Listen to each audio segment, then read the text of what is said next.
Орой мэдрэг үзэгчтэй өнөөдөр та бүгдийн ажил үйлс өөдрөг бүтэмжтэй байсан гэдэгт итгэлтэй байна. 25 дугаар суугт телевизийн дуус дугаарыг хилцүүлэг энэ удаагийн дугаараа өргөн барихад бэлэн болж байна. За 3 дугаар сарын 15-ны өдөр Улсын хурлын хаврын чуулган нээлттэй хийж байна. За мэдээж яаралтай гормоор 20 гаруй хуулийг оруулахаар өргөн барьчаад байгаа юм.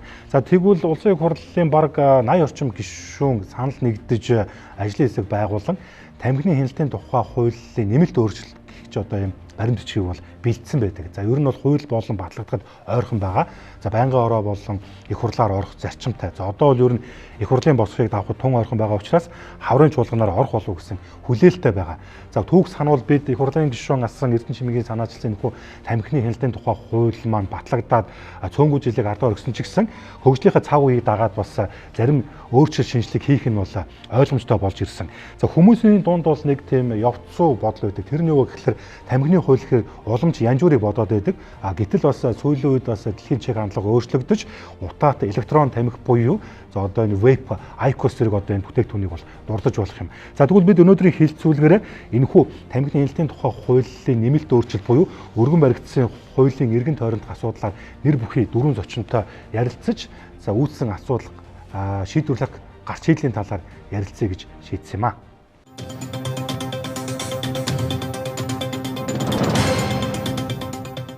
За ингээд хэлцүүд хүрэлцэн ирсэн та дөрөвтэй талархлаа илэрхийлье. За өөрөө тамхи татдаггүй ч гэсэн бас яг энэ хуульд нэлээд анхаарлаа хандуулж байгаа хүний нэг нь бол би өөрөө яах аргагүй мөнөөсөө мөн тэгээ хэлцүүлгээ аль биесээр эхлүүлье. За өнөөдөр манай хэлцүүлэгт тал бүрийн төлөөлөл өргөцсөн байгаа. За мэдээж яг энэ хуулийг санаачилсан болон ажлын хэсэгт орсон гишүүдийг бас урьж дуудсан боловч тодорхой шалтгаануудыг бол өгүүлсэн байдаг. За тэрийг хэдүүлээ бодохгүй тайлбарлая тийм ээ. За өнөөдөр манай хэлцүүлэгт Дорж давгийн ган зориг эрүүл мэндийн яамны бодлого төлөвлөлтийн газрын анагаахын шинжилгээ ухааны судалгаа эрдэм шинжилгээ хариуцсан шинжээч доктор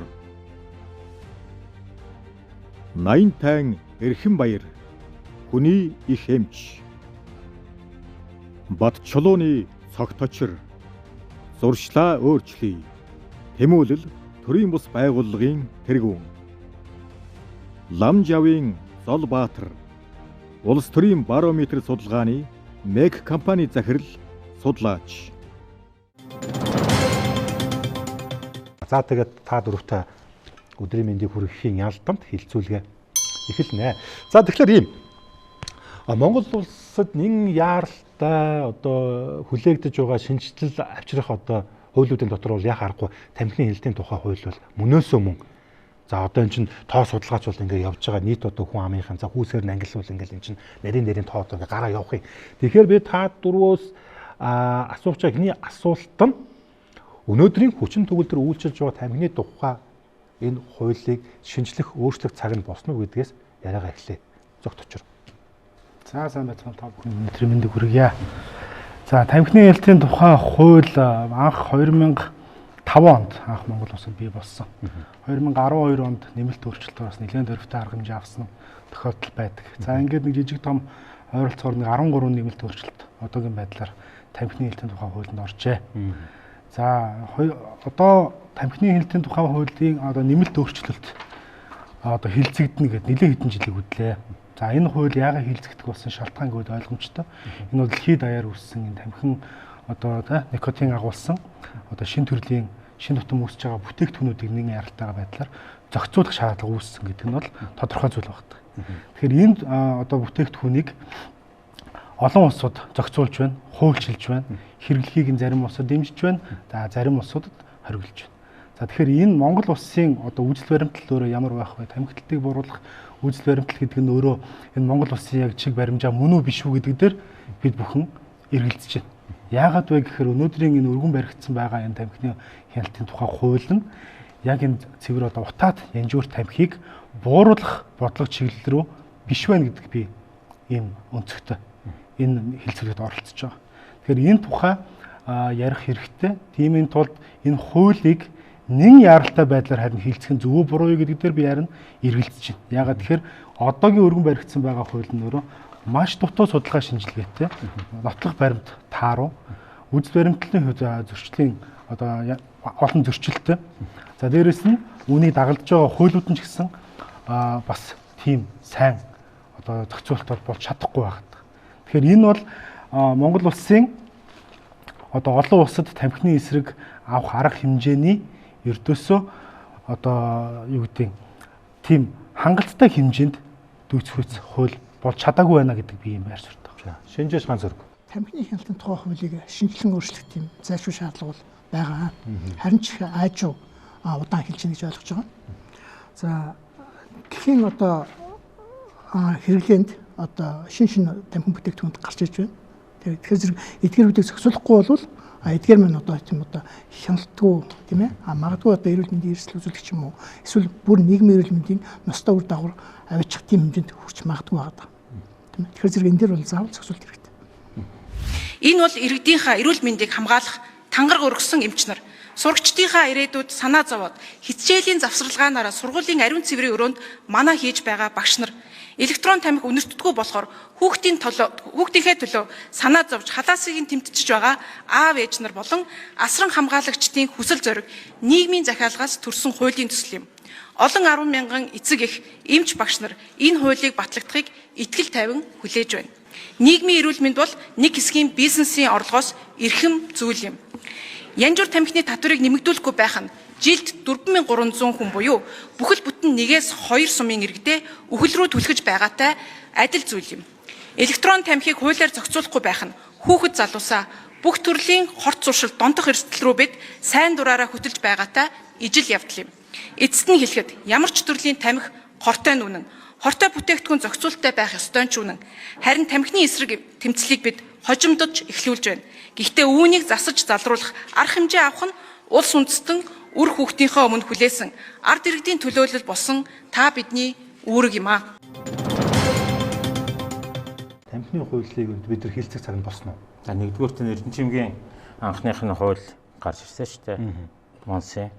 Тэр үедээ тэр бол маш хэрэгтэй үр дүнтэй байсан. Одоо пивний газар ямар ресторанд орой суухад бүгдээр өмхөн үнэргүй болчиход байгаа байхгүй юу? Уулна. Үгүй яг үнэн шүү дээ. За. Тэр үл их бидний айгүй том ололт. Одоо бүгдээрээ нэг орой пив уугаад 2 цаг 3 цаг суусны дараагаар бүгдээр өмхөн үнэртэй муухай үнэртэй болчихсон явдаг байсан. Энэ дээр бол Эрдэнэчимгийн бил яатчихсан гавь байхгүй юу? Шинжлэх хэрэгтэй. Яг энэ шинжлэхтэй гол шалтгаан нь болохоор юм байгаа байхгүй юу? Одоо хүртэр бол зөвхөн утаа тамхин дээр татвартай байгаад байсан. Янз бүрийн сүйд гарсан тэр электрон тамхи, вейп, янз бүрийн одоо никотин агуулсан төхөөрөмжүүдтэй никотин агуулсан одоо хэрэгсэлт юм уу гэх юм те тэрэн дээр никотин байгаа тухайд онцгой албан татвар байхгүй. Тэгээд дураараа дүрэгдэг асуудал чинь. Энэ шударга бус. Тэгэхээр никотин гэдэг нь голох аюултай юм байгаад байдаг. Тэгэхээр никотин дээр нь татваргүй яваад байдаг. Одоо веб оруулж ирдэг компаниуд бол үндсэндээ онцгой албан татвар төлөхгүй амьдарч байгаа шүү дээ. Энийг засах хэрэгтэй яаралтай бүр. Эмч эрхэм баяр. Тэн дээр ямар гарч сүртэй? Шинэ төрлийн бүтээгдэхүүнүүд гарч ирж байгаа учраас мэдээж хуулийн зохицуулалт бол хэрэгтэй. Яг эмчийнхаа зүгээс харахад аливаа одоо энэ хууль үйлчлээд нөлөөлөл үзүүлж байгаа эцсийн одоо хэрэглэгч нь бол хүн болж таарна. Тэгэхээр яг тэр хүний эрүүл мэндэд үзүүлж байгаад яг тэр нөлөөлөлтөнд тааруулаад яг зөв зүйтэй арай үнэнд ойртсон шийдвэрийг угаасаа хийх цаг нь болсон. Гэхдээ яг зөв одоо үнэнд дөхөх үедтэй яг юм хүний эрүүл мэндийг хамгаалах үед тийм одоо хууль байгаасаа гэж миний хувьд харж байгаа. Тэгээд нэмэлт өөрчлөлтөөр байгаа зүйлүүдийг тодорхой хэмжээгээр харсан. Тэгээ миний зүгээс шүүмжилттэй хандах хэд хэдэн асуудлууд бас байгаа. Тэгээ тэрийг цаашаа илүү дэлгэрэнгүй бүр маш нарийн хэмжээнд нь ярилцах цаг ирэх байхаа гэж бодож байна. Тэгэхээр ер нь бол одоо энэ асуудлыг шийдвэрлэх өнөөдөр технологийн боломжууд маш их бий болцсон. Ийм Монголиагаар дамжуулаад иргэдийн одоо жишээ нь утсан дээр байгаа иргэний үнэлэхээр нь шууд одоо уншуулад 21 наснаас дээш бол шууд одоо тамхиа борлуулад явах ийм боломжтой. 21-аас доош бол ерөөсөө борлуулахгүй. Дээрээс нь хуулийн дэвтэрдэргүй 21-ээс доош борлуулахгүй гэдээ ингээд заацсан байж байгаа тэр 500 м байна уу 150 м байна уу ерөөсөө ялгаагүй байхгүй. Тэгэхээр ийм байна. Би та дөрөвтөө уулзахаас өмнө энэ тамхины хэлтийн тухай хуулийн өөрчлөлтийн зүйл залтуудыг харсан. Эндээч бас ингээд бэлдээд ирсэн. Одоо та нартай би мэтгэлцгээд байна л да. Энд ирсэн хүмүүс бол өөр өөрсний байр суурьтай байгаа. Гэтэ би бас өөрийнхөө байр суурийг илэрхийлэх ёстой, эрхтэй болов гэж бодож байна. За тэгэхээр түрүүн Золбаатар судлаач хэллээ. Гишүүн асан Эрдэнэ чимгийн санаалцсан одоо хууль бол ингээд сайн мөөлөгдөл ингээд хэрэгжээл явж ирсэн. За тэнгуут нэмэлт өөрчлөлтийг бол одоо их хурлын гишүүн Намин чимэг одоо ингээд санаачлаад явж байгаа. Ажлын хэсэг бол нэг хэсэг удирж ирсэн бол за дараагийн ажлын хэсэг бол их хурлын бас энэ гишүүн Идэр Бат бас толгоолж байгаа юм билээ. За одоо би ингээд харахаар энэ Идэр Батаас гадна мөн л одоо гишүүд болох нь Баасан Жаргал, Баярбаатар, Бум Очир, Ганбаатар, Жаргалан, Сайн зураг, Ундраа, Цэнгүүн болон их насан гэсэн юм гишүүд байгаа. Тэнгүүд би энэ хилцүүлэгт энэ хуулийг өөрчлөлийг санаачилсан Номин чимэг гишүүн болон энэ ажлын хэсэг ахалж Идэр Бат гишүүнийг би өөрөх гэж холбогдсон. За энэ хүмүүс надад ямар хариу үзсэн бэ гэхлээр Идэр Бат гишүүн бол би гадаадд томилтой байгаа гэсэн. Энэ ажлын хэсэгт байгаа нэмэгтэй голдуу гишүүд бол дандаа орон нутаг болон зарим нь эрүүл мэндийн шалтгаантай огт надад хариу өгөө хүмүүс байгаа. Одоо мессеж бичлээ, заримтай нь уцаарч ярьлаа. Одоо хүний л амьдралээ. За Номин чимэг гишүүн бол манай энэ удаагийн хэлцүүлэлт оролцсон гэж бидэнд амласан юм. За тэгэл одоо маргааш бичээ, нөгөөдөр бичээ гэл ингэ яриад идэг боловч ингэ хойшлуулаад л байсан.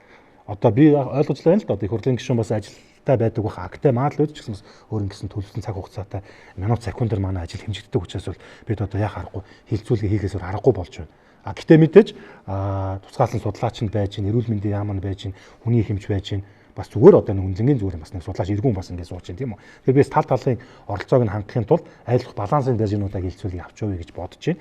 Энэ дэр одоо яг нөгөө Номин чимэг гишүүн болон ажлын хэсгийн гишүүдийн одоо яг нь хуультай холбоотойгоор хэлж ирсэн байр суурьудаас гадна ер нь одоо хуультай холбоотоос санал шүүмжүүд хүртэл эндээс гарч ирэх юм. Тэгээд хэдүүл бас нэг тэнцвэрээ бас нэг бариад явуучвал яасан гэсэн юм саналыг та дөрөвтөл тавьж байгаа шүү дээ. За үргэлжлэе. За тэгэхээр 3 сарын 15-нд ингээд хаврын чуулганы нээлттэй хийж байна. Яаралтай гормоор одоо хилцэх хуулиудын ингээд жагсаалтыг харж байхад бол энэ тамхины хяналтын тухай хууль бол харагдаагүй. Гэхдээ би юу гэж бодсон бэхээр хавар биш юм агт намрын чуулганаар бас орж иж бас ярьж болох л юм те. Би сайн мэдэхгүй. Гэхдээ эн чинь их хурлын 78 гишүүн энэ хуулийг ч одоо ингээд дэмцсэн гэд бөөндөө ингээд нэг ордон төр хөвлөө урлаж би санаж байна. Тэр нь болохоор бас нэг жоохон дампуус шинжтэй юм. Юу гэсэн үг юм бэ? Гэхдээ тэр нэг санал болгосон нөхдүүд чинь одоо тэр юунд орж болохгүй болчихж байгаа байхгүй юу? За. Ажлын хэсэгт нь. Тэгээ санал болгоод 78 хүн чинь гарчгаар нөгөө 126-гийн 78 нэг юм бичээд өгчдөг те. Тэгээ нэг ажлын хэсэг нь дээр нь үлдсэн нөхдүүд нь орох болчихж байгаа байхгүй юу? Тэгээ Номин чигдээ өөрөө тэнцэнэ байхгүй байгаа шүү дээ. Тийм байгаа. Тэр чинь нөгөө тэр дэгийнхаа дагуу санал одоо хууль өргөн барьсан нөхдүүд чинь дараа нөгөө бэлтгэх ажлын хэсэгт нь орохгүй болчихж байгаа байхгүй юу? Тэгэл энэ бас нэг тэр парламентод энэ яг бодтоор явж гэнэ үү эсвэл тамхи импортлогч компаниуд эсвэл одоо VPN компаниудын лоббины асуудал тийм газар авчих юм уу гэдэг асуудал гарч ирдэг. Энэ дээр яг гарахад хамгийн тод жишээ нь юу вэ? Утаа тамхи болон веб дээр ямарваа нэг үнд амттыг хоригдсон нар анх орж ирж байсан. За. Анх орж ирэхдээ га болон бусад төрлийн юмнуудыг хорж гинэ гэсэн. За тэгсэн чинь явсаар байгаа Номин чимгийн өргөн барьж байгаа нь гаанаас бусад болцсон. Тэгээ гаатай одоо тэр эсэ үлээ үлээ. Эсэ change тий. Тэгээ мэдгүй тэр тамхиг импортлогч компани лобби шууд харагдаж байгаа байхгүй юу? Та шууд тэгж хэлж байна уу? Шууд тэгж хэлж байна. Яагаад гааг зөвшөөрөх гэж байна? Гаанаас бусад гэж орж ирчээд жоохон явжингуудаа гаа болон бусад нь жоохон явжингуудаа гаанаас бусад болчдөг. Энэ хуулийн цорхоо мөн үү? Энэ хуулийн цорхоо биш энэ их хурлын гишүүдийг яг хэн нэгэн дээр лобби хийж гэнэ үгүй юу гэдэг юм явж байна. За тэгээ таны энэ дээр өгсөн сая энд саналын таймаг гэж явж штэ. Энд ч нартаа өнөр амт нэмсэн тамхи худалдаалахыг шууд хоригдлохоос илүүтэй онцгой албан татврын асуудлаар зохицуулъя гэж. Дэлхийн эрүүл мэндийн байгууллагын өгж байгаа зөвлөмжн дээр нь тамхин дээр янз бүрийн амт оруулахад хүн хурдан дасал болдго юм а гэдэг байна. Нөгөө муухай бохныхын амтыг дарчиж байгаа. Тэгэхээр хүн сурчдаг. Сурсныхаа дараа бол юу ч хамаагүй болчдөг. Тэр нь одоо их олон тэр гадаадд болон монголчуудаа батлагдсан юм шүү дээ. Тэгэхэд одоо тэр гаагийн зөвшөөрж нэг даадах чинь бол цэвэр тийм сэрдэл бол төрөх юм хийж байгаа. Яг уу энэ хууль анх 2025 оны 4 сард анх ди парламент дээр санал авах байдлаар орсон байна. За. Тэгээ 2025 оны 9 сард анх Улсын хурлын дарга дүрмэн барьсан ийм хууль байдаг. Энэ дээр яг саяны Золбаатар судлаач бас хэлж байгаа тийм ингээд нэг одоо ганц хоёр засварууд өөрчлөгдөд ороод ирсэн тохиолдол бол байгаа. За хэдүүлээ нэг зүйлэн дээр ойлголт би бас хэлмээр байгаа даа. За. Энэ одоо нэг тамхи веб гэдэг ийм хоёр тал хоорондоо үзэлцээд би нэг лоббидод байгаа юм шиг ийм ойлголтыг нийгэмдэр зориулаар төрүүлж байгаа юм асуудлууд байна.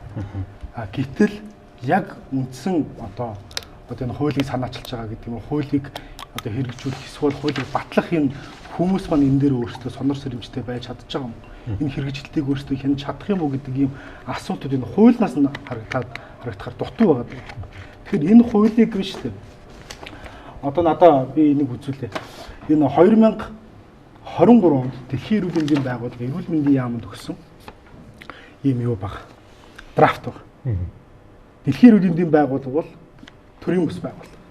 Энэ бол Монгол улсын хэмжээнд хуулийг одоо тэ бичлэлцэх юм уу эсвэл хууль нөлөөлөлд оруулах тийм субъект бол биш. Ирэхгүй.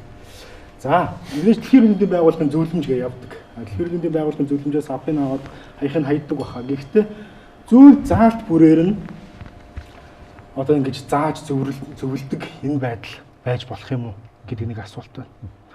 За, номын чимэг гишүүн маань өөрөө энэ хуулиа шинээр бичсэн, шинээр одоо судалгааны баг бүрдүүлсэн гэж яриад байгаа. Гэвч энэ яг англи хэл дээрх энэ одоо тэ зөвлөмж, энэ одоо хуулийн заалтууд нь өөрөө орчуулад үзэх юм бол яг одоо өргөн баригдсан байгаа хуулийн заалт тэ адилхан байна. Тэгэхээр энэ бол нэгдүгээр шинээр бичигдсэн хууль биш байх нь байна. Хоёрдугаарт энэ дэр гадны байгууллагын нөлөөлөл орж байгаа гэдэг ийм хардлага байна. Тэгэхээр Дэлхийн эрүүл мэндийн байгууллага бол манай Монгол улсад зөвлөгөө өгөх үүрэгтэй болохоос биш хууль тогтоох, хуулийг нөлөөлөх ийм үүрэг байхгүй. Нэгдүгээрт. За хоёрдугаар түрүүн Золотрохоос хэлсэн одоо никотин агуулсан бүтээгдэхүүн дээр онцгой атом татвар ногдуулнаа гэдэг. Би бол энэ цахилгаан тамхич бай, хагаадыг тамхич бай, янжуур тамхич бай аль алин дээр нь онцгой атом татвар ногдуулах нь өөрөө зөв гэдэг ийм одоо үзэл баримталтай хүн. Дэлхийн олон улсад ч гэсэн энэ онцгой атом татварыг нэмэгдүүлэх байдлаар альва нэгэн хортой бүтээгдэхүүн, хор зуршилтай бүтээгдэхүүнийг одоо хязгаарлах, одоо хянах ийм одоо алхам руу шилждэг. Энэ нөрөө нэг бодлын юугаа одоо эрүүл мэндийн тий одоо нийгмийн эрүүл мэндийг хамгаалах чиглэлтэй байдаг бол нөгөө талдаа хит буруу татвар, хит хатуу зохицуулалт нь өөрөө ямар нэгэн байдлаар хар зах зээл рүү шилжүүлдэг ийм талтай. За яагаад ингэж хэлж байгаа вэ гэхээр энэ хуулийн одоо татврын онцгой албан татврын хэсэг байгаад байгаа л та. Энэ онцгой албан татврыг ногдуулахдаа адилтгаж ногдуулж байна гэдэг зүйлийг яриад байгаа. Дээрэс нь одоо никотины хэмжээнд нь тааруулж ногдуулах ёстой гэдэг чинь таны одоо зүгээс тийм.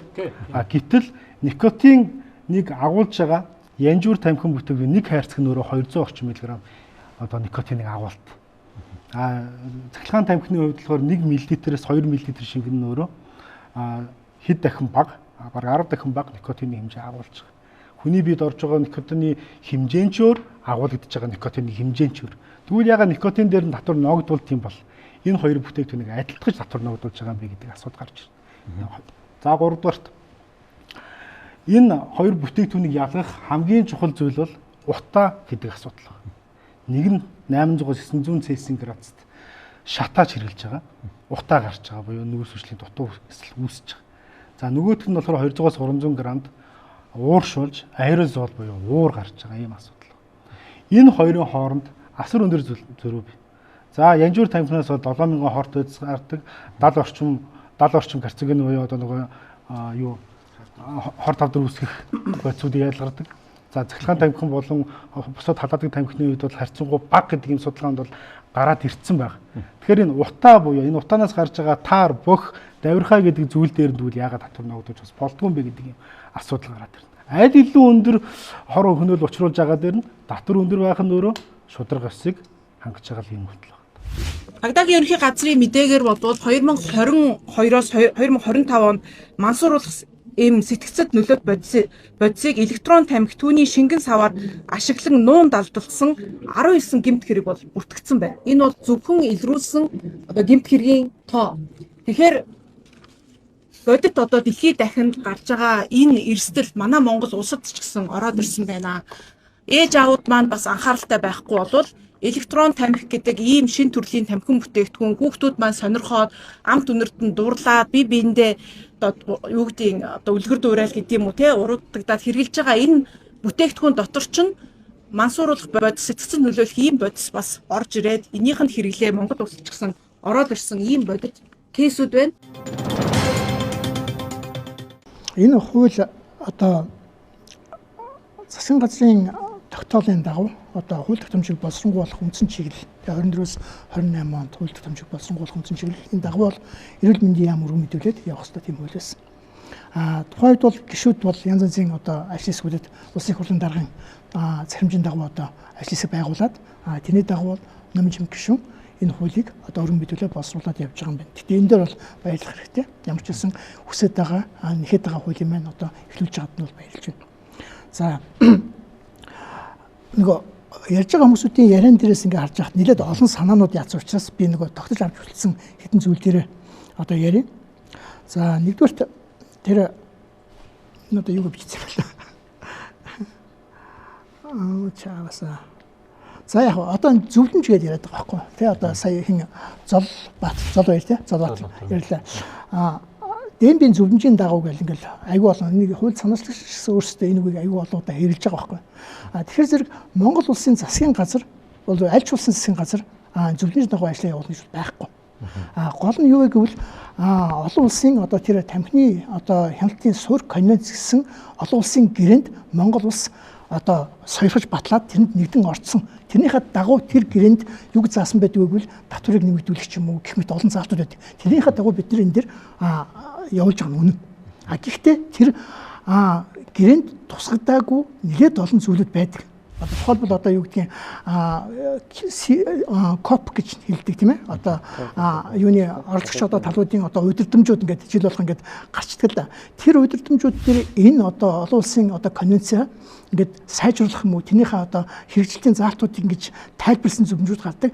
Тэр зөвлөмжүүдийг бол шууд тэр одоо юуны гэрээг дагаж одоо мөрдөх тийм заалт байдлаар сүлээж авах нь бол тухайн улс орнуудын өөрийнх нь одоо нөхцөл байдал тийм үү одоо нийгэм одоо эдийн засгийн нөхцөл байдал хүн амын үндэсний онцлог юм уу тэр зүйлүүдэд харгалзан үзэж өөрсдөө оруулах хэрэгтэй зүйл байдаг. Тэгэхээр зэрэг энэ дээр бол бас хатуугаар ингээд зөвлөмжийг дэмбийн зөвлөмжийг дагаж бид энийг хийж байгаа гэж үл энэ бол улс орныг бол арай л доошоо болгож байгаа тийм асуудал. Тэгэхээр зэрэг энэ дээр бол Монгол улсын засгийн газарч тэр энэ хууль боловсруулж байгаа энэ ажлын хэсэг ч гэсэн улс орныхоо одоо эдийн засаг нөхцөл байдал хүн амын судалгаа өөр улс орнууд хийсэн энэ чиглэлүүдээр хийсэн судалгаанууд төр нотлон дээр суурилж ээж энэ асуудлыг бид ингэж оруулж байгаамаа гэж тайлбарладаг тийм байх хэрэгтэй байна. Уучлаарай танаас нэг зөв тодруулъя. За яг таны яхаар никотин дээр татварын бодлого дээр та яг ямар байр суурьтай байгаа? Би өөрөө энэ хуулийг боловсруулалт оролцоогүй байхгүй юу? Эрүүл мэндийн яамч өөрөө энэ хуулийг боловсруулалт оролцоогүй. Яаж байгаа юм те юу гэдэг энэ гişүүд ингээл авах юм. Би хэлэх гээд байна л да. Гişүүд санаач. Гөө сонсолдоо бити ингэж. Эрүүл энэ улсын хурлын гишүүн 78 гишүүн санаачлаад тийм ээ эдгээр өөрсдөө дороо ажлын хэсэг байгуулад ингээ ажилласан. Эрүүл мэндийн яам ямар оролцоотой оролцож байгаа вэ гэвэл энэ ажлын хэсэгт мэдээлэл өгөх тийм одоо дэмжих баг байдлаар оролцож байгаа байхгүй юу. За тэгэхээр зэрэг би энэ дээр харж байна. Одоо та одоо ярьж л да одоо тэр никотин агуулсан бүтээгдэхүүн. За тэгвэл энэ дээр тамхин бүтээгдэхүүн гэдэг маань энэ дээр одоо энэ 3-1-1 гэсэн одоо тийм заалт шинээр орж ирсэн байж байгаа байхгүй юу. Энэ их зөв заалт. Тамхин бүтээгдэхүүн энд олон англи үүсэх ёстой. Тамхин бүтээгдэхүүн. Гэхдээ энэ тамхин бүтээгдэхүүн дотроо тамхин бүтээгдэхүүн гэдэг маань тэр одоо конвенцийн дагуу тийм ээ одоо юу гэж хэлсэн байдгийг бол тамхины навч агуулсан бүтээгдэхүүн байдаг байхгүй юу? Танай бүтээгдэхүүн чинь никотин агуулсан бүтээгдэхүүн байгаад байгаа байхгүй юу? Хариулч л да. Тэрнээс үүш одоо таны юм уу эсвэл эрхэм сайд Чимбүрэнгийн байр суурь юу юм бэ?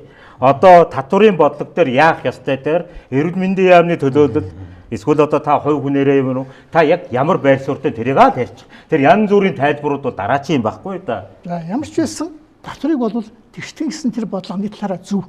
Гэхдээ энэ дээр бас сөрөг зөндөө олон зүйл байгаа байхгүй олон судалгаа би харсан. Тэр болгоныг би энд ярихлаа зэрэг нөгөө таны асуулт чинь өөр чинь хазаад яваад байна л да. Та лид хийж байгаа шийд та лид хийж байгаа байдлаар болоод байна л да. Би никотин аль ч байсан цөмрөө татвартай байх ёстой. Гэхдээ эрүүл мэндийн эрсдэл дээрээс суурилсан байвал гэсэн тийм судалгаан дээр би уншсан судалгаа яриад байгаа байхгүй юу? Эрүүл мэндийн яам болон энэ гишүүдийн бодлого тийм хуур одоо саналж байгаа гишүүдийн бодол өөр байгаад байгаа байхгүй юу? Эдгээр цөмийн нэгтгэсэн байгаа байхгүй юу? Ижилхэн байдлаар тавьсан байгаа байхгүй юу? Би таны ярьсныг зөв ойлгож байвал татвар бүгдээрэнд нь байх ёстой. Тэгвэл ялгаатай татвартай байх ёстой гэсэн байр суурьтай гэдэг нь зөв. Би уншсан зүйл дээр хандаж хэлж байгаа байхгүй юу? Юу гэвэл аль улс зарим нэг улс орнууд тийм үү одоо энэ бүх бүтээгдэхүүн цөмөр орж ирсэн байж байгаа байхгүй Европын холбоо, Америкийн нэгдсэн улс, Япон шиг тийм үү тийм эсвэл бүр хоригдсан улсууд ч байж байгаа байхгүй. Эдгээр улсуудын одоо хийсэн одоо үр дүн энийг шийдээ гаргахын тулд юу хийсэн бэ гэж судалгааны эргээд уншихаа зэрэг эдгээр хүмүүсүүд маань энэ улсууд маань эрсдэлтэн суурилж татвар тавьсан байгаа. За баярлалаа. Халуун хөрнж байна. За миний талаас байж байгаа айгүй тодорхой өнцөг эрүүл мэндийн яамны талаас ирж байгааг дэмжиж байгаа. За тэрний юу вэ гэхээр хэдүүлээ бүр суураас наваад үз. Системтэйгээр яриа. За энэ донтолт гэдэг бол өвчин. Олон нийтээрээ донтоод байгаа учраас энээс болж нийгмийн эрүүл мэндэд сөрөг нөлөө үзүүлж байгаа учраас нийтийн эрүүл мэндийг сэргийлэх журмаар бид нэр хуулийн зохицуулалт хийгээд ингээд тэр нь одоо хориглоно уу, татвар тавина уу ингээ олон арга гаргачлах байх нь шүү дээ. За тэгэхээр бид нэр ингээд нийт ард иргэд никотин гэдэг бодисонд донтоод за никотиныг донтохдоо түүнд дагаж ирж байгаа хортой нэгдлүүд дээр нь ялгаатай байдлаар бид нар хордоод за ингээд цаашаа явж байгаа. Тэгэхээр тухайн никотин хэрэглээд энэ донтолт гэдэг нь бидний архин дээр ч орж ирж байгаа, тамхин дээр ч орж ирж байгаа. Бүр илүү хор хөнөөлтөй байгаануудыг бид нар бүр хуулиар тас оргилж байгаа шүү дээ. За ингэхлээр энийг авч явахдаа бид нар яаж байгаа гэхээр ардчилсан нийгэм учраас ард иргэдэд сонголт өгөөд за донтуулж байгаа энэ бүтээгдэхүүнийг хэрэглэж болно.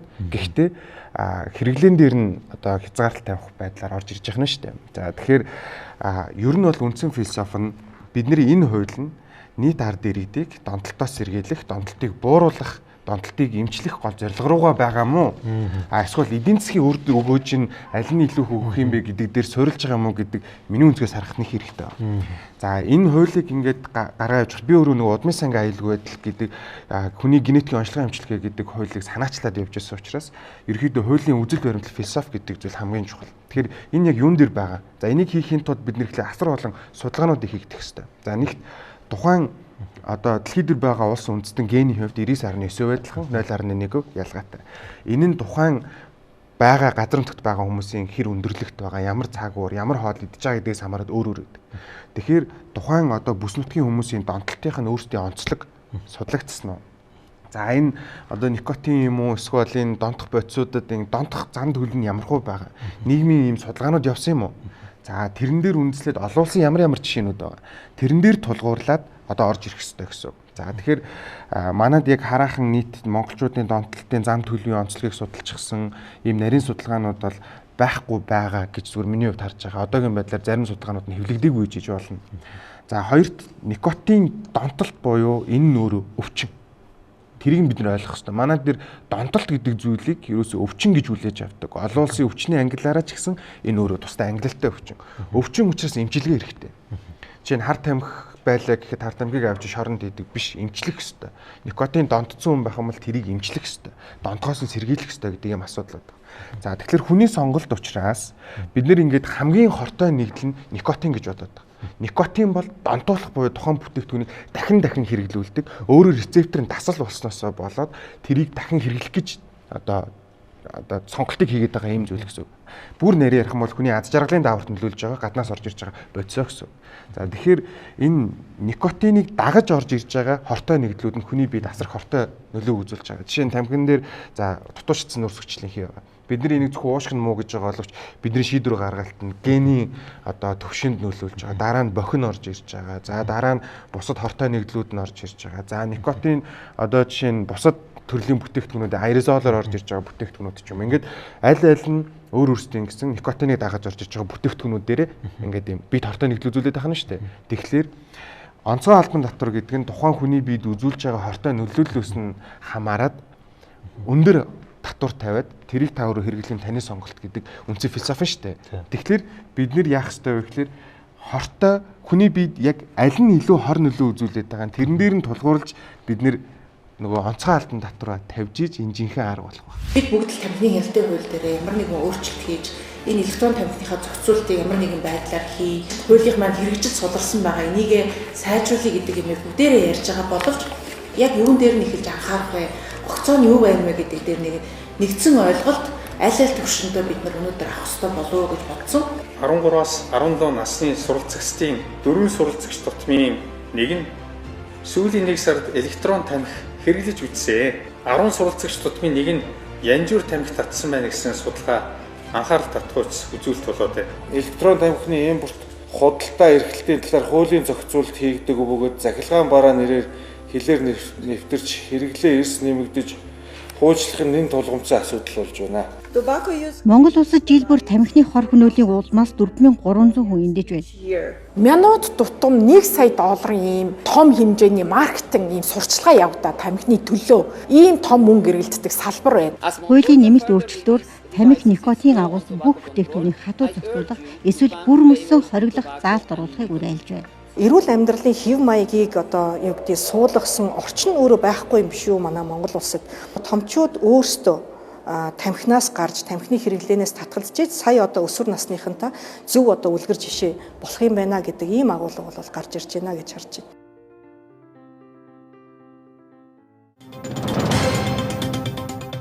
За би татварлуулыг олох гэдэг юм л да. За ийм байна. Нөгөө би ингээд бас ингээд нэг хүн амтнаас асуулаа, зарим судлаачд үгийг бас ингээд энэ интернет хайгаал харлаа л да. Монголд одоо нийт одоо энэ худалдаалж байгаа нь одоо энгийн янжуур тамхиг харах чинь бол бараг 80% нь эсээ майлтоор эзэлж ах шиг байна шүү дээ, тий. За үлдсэн дээр 20% дээр жижиг өнүүд нь явж ах шиг байна. Тэгээд юу байна л да. Энэ хуулийн дээр ч одоо ингээд нэг надад би ингээд харахаар зүгээр ингээд нэг янжуур тамхиг илүү их дэмжсэн те тэднийг эрх зүйн байдлыг нэлээд дээрдүүлсэн. Сүүлүүд одоо нөгөө залуучууд гэдэм үү эсвэл одоо уламжлалт тамхинаас татгалзаж те одоо өөрөөр хэлэх юм бол энэ утаат энэ электрон тамхи болох энэ вейп одоо энэ IQOS одоо хэрэглэж байгаа хүмүүст бол маш хүн тусгаар байна л да. Одоо амт үнэр нь хориглоныг бол энэ одоо вейп IQOS-ч мөн чанар нь яг юу болж байгаа юм. Нэг хоёрдугаар сая энэхэн эрхэн баяр хэллээ онцгой албан татвар нь нэмэж болно одоо. Гэтэ хит бас өндөр тавихаар чи эн чи өөрөө эргээд нөгөө нэг нийгмийн сүрэг үр дагавар гарах бай. Би одоо нэг 100 жилийн өмнөх юм хэлэх гээд байна л да. Одоо Америк нэгдсэн улс чинь нэг хуурай хуулиар гарлаа ш тий. Одоо архины хэрэглээг багасгах гэж шууд ингээ хоригдчихдаг. 1980-ад он перестройка гэхэл одоо тэр Горбачев үед ч гэсэн тий бас л гарч ирсэн одоо сүүлдээ баг үнэртөө одоктон хүртэл одоо уудаг тим юм руу шилжиж техник спиртүүд гудрадаг тий тим юм очиж ирсэн. Тэгэхээр бид одоо энэ хуулийн энэ юу гэдэг нэмэлт өөрчлөлт хуулийн болгоомжтой хандахгүй бол эн чинь эргээд нөгөө хууль бус зүйлүүд рүүгээ нуугдмал одоо зүйл рүү орж бит одоо харилцаа холбоо өгчсөн шүү дээ одоо Вича, Telegram ч үйл юм уу те юу байдаг үлээ тийм чинь бүхэл юм болно. Тэгэхээр энэ амд үнэр гэдэг бол миний хувьд бол нэг одоогийн байдлаар тэгж оролдох сэдв юм. Нэг ийм асуудал байна. Яах вэ? Таны дөрөв хэлдэг те дасал болдог, никотинд одоо зуршил болдог гэдэг. Тэгээд нэг амд үнэрийн тамхины юуг нь дарчиж байгаа байхгүй нөө муухай бохны үнэрийн. Яг би тэгж ойлгоод байгаа. Тайван тий. Дарахаар нөгөө анх сурж байгаа хүн биш тамхи сурж юм чинь нөөд нь татчих байгаа байхгүй юу? Та тамхи татдаггүй. Би татдаггүй. За та одоо миний хүрээл зүүндээ байна. Гүг. Та одоо ингээд өөр ингээд тамхи татхахад одоо дартсан тамхиг бол хүн татчихна. Би ч тамхи татдаггүй. За. Гэхдээ дартсан үнэртэй тамхиг нөгөө муухайг татчихдаг хүн. Анх тэгээс орчдөг тамхинд. Тэгээд оронгуудаа никотиныхаа дасалд орчдөг. Тийм үнэргүүд Мальборо бариад явбал бит хоёр цороод гай энэ муухай юм гээд хаях байхгүй юу. Яг тийм учраас тэр амт үнэр гэдэг юм байх ёсгүймаа гэдэг байна. Никотин авах хэрэгтэй тэгээд дасал болцсон бол тэгээд тэр никотинад авалтаа муухай амттай. Тэрнээс үүш янз бүрийн тэр жимсний амт, гааны амт гэдэг юмар дарж никотины дасал болох нөхцөлийг бүрдүүлээд байгаа байхгүй юу да. Нэг талдаа тийм ээ. Гэхдээ шууд талдаа тийм тэр олон тал хараад байх ямар ч боломжгүй надад. Энэ тал дээр хэдүүлээ судалгаанд отлоход л яриа. Амт үнэрийн хориглолт гэдэг зүйлийг одоо оруулж ирсэн байна. За түрүүн хэлсэн тэр сүүлд нь гаамаа нэмж орж ирсэн энэ төр гэж тэ. Хэдүүлээ ерөнхийдөө сүүлийн үеийн судалгааг нэг харахад Кохрейний судалгаа гэдэг дэлхийд хамгийн өндөр үнэлэгдсэн судалгааны байгууллага байдаг. Энэ систематик тойм гаргаж ирдэг. Энэ Кохрейн бол ямар нэгэн захиалагч байхгүй. Ямар мөнгөөр идэв? Хэн санхүүжилтий? Энэ бол сайн дурын байгууллага. Сайн дурын King's College London яг энэ дээр би нөгөө тайлбар хэлчихье. Cochrane гэдэг нь юу хэлж байгаа гэхээр сэтгүүлийн нэрээ. За тэгэхээр нөгөө нэг сэтгүүл гэдэг нь юу хэлж байгаа юм гэхээр би нөгөө нэг яг салбарынхаа нүрэг юм энэтэй холбоогоор тайлбарлаж байгаа шүү. За тэгэхээр сэтгүүл гэдэг нь юу гэж байгаа юм гэхээр тухайн сэтгүүлд хэвлүүлэх нь судлаачдын тухайн судалгааг үнэн бодиттой байгааг нотолдог ганц зам гэсэн. За тэгэхээр тухайн сэтгүүлд хэвлүүлж иж одоо чинь би доктор хамгаалахаар бол одоо impact factor тэттэй сэтгүүл дээр хэвлүүлдэг гэж ярьдаг. Impact factor нь байхгүйгээсээ дээшлэх тусмаа илүү өндөр буюу маш олон судлаачид тэр одоо явуулсан судлаачийн судалгааны ард одоо ингээд ийм дүнэлт бичээд асар их асуултууд асуугаад үнэн магадлалтай гэж үзэх юм бол тхийн тулд бид нэр жишээ нь тухайн статистик тооцоолт бүх юм нэг үгүй явуулаад за энэ бол судалгаа ямар нэгэн bias байхгүй ямар нэгэн худлаа юм байхгүй гэж гаргаж байгаа гэдгийг нь одоо баталдаг тийм зүйл. Тэгэхээр Cochrane гэдэг нь ганц энэ дээр биш өөр олон судалгаанууд хэвлэгддэг. Impact factor нь 9.5 буюу нөгөө trust factor нь асар өндөртэй сэтгүүл юм шүү. Гэдгийг зүгээр тайлбарлаж. За би танд яг энэ дээр ярьж байхад за тэр сэтгүүл дээр гарсан одоо тайлан гэж ярихгүй те тэрний судалгаа гэж ярьж байгаа чинь тэгэл нэг энэ ярьж байгаа юмны чинь үр дагавар гарч ирж байгаа байхгүй юу? Cochrane судалгаа гэж бид нар ярьдгүй. Хэлгэн тийм юм байна. За за байсураа. Нээчүрээр гарсан судалгаа гэж ярихгүй, нээчүрийн судалгаа гэж ярихгүй байхгүй юу? Cochrane systematic review гэж байна. За энэ дээр энэ цахилгаан тамхи болон янжуур тамхи хэрэглэгчнэр дунд 28,000 хүмүүсийг оролцуулсан судалгаа гэж байна. Энэ судалгаан дээр цахилгаан тамхи хэрэглэхэд эсвэл одоо өөр одоо дэмжих одоо нөгөө нэг тамхинаас гаргахыг дэмждэг им бүтээгдэхүүнүүд хэрэглээд эсвэл сэтгэл судлалын бүтээгдэхүүнүүд хэрэглээд тамхинаас гарсан ийм тайлан байна. За нийт судалгаанд оролцогчдын 10 хүн тутмын 5-аас 6 нь цахилгаан тамхи хэрэглээд тодорхой хэмжээгээр тамхинаас гарсан байна. 6 сарын хугацаатай ч байна, 3 сарын хугацаатай ч байна. Мөн тамхинаас гаргадаг бүтээгдэхүүн хэрэглээд эсвэл эмчилгээ хийлгээд гарсан хүмүүсийн тооноос энэ нь даруй 2 дахин их байна гэсэн үг. За хоёрдугаар үнэр амтны асуудал ярьлаа. Энэ судалгааны бас нэг асуудал нь өөрөө үнэр амт байсан. Энэ дээр үнэр амт хэрэглээд гарч байгаа тоон ерөөсөө тэр 5-аас 6 хүний 4 нь үнэр амтнд болж байна гэдэг энэ асуудлыг ярьж байгаа. Тэгэхээр өнөөдөр нь шүү дээ.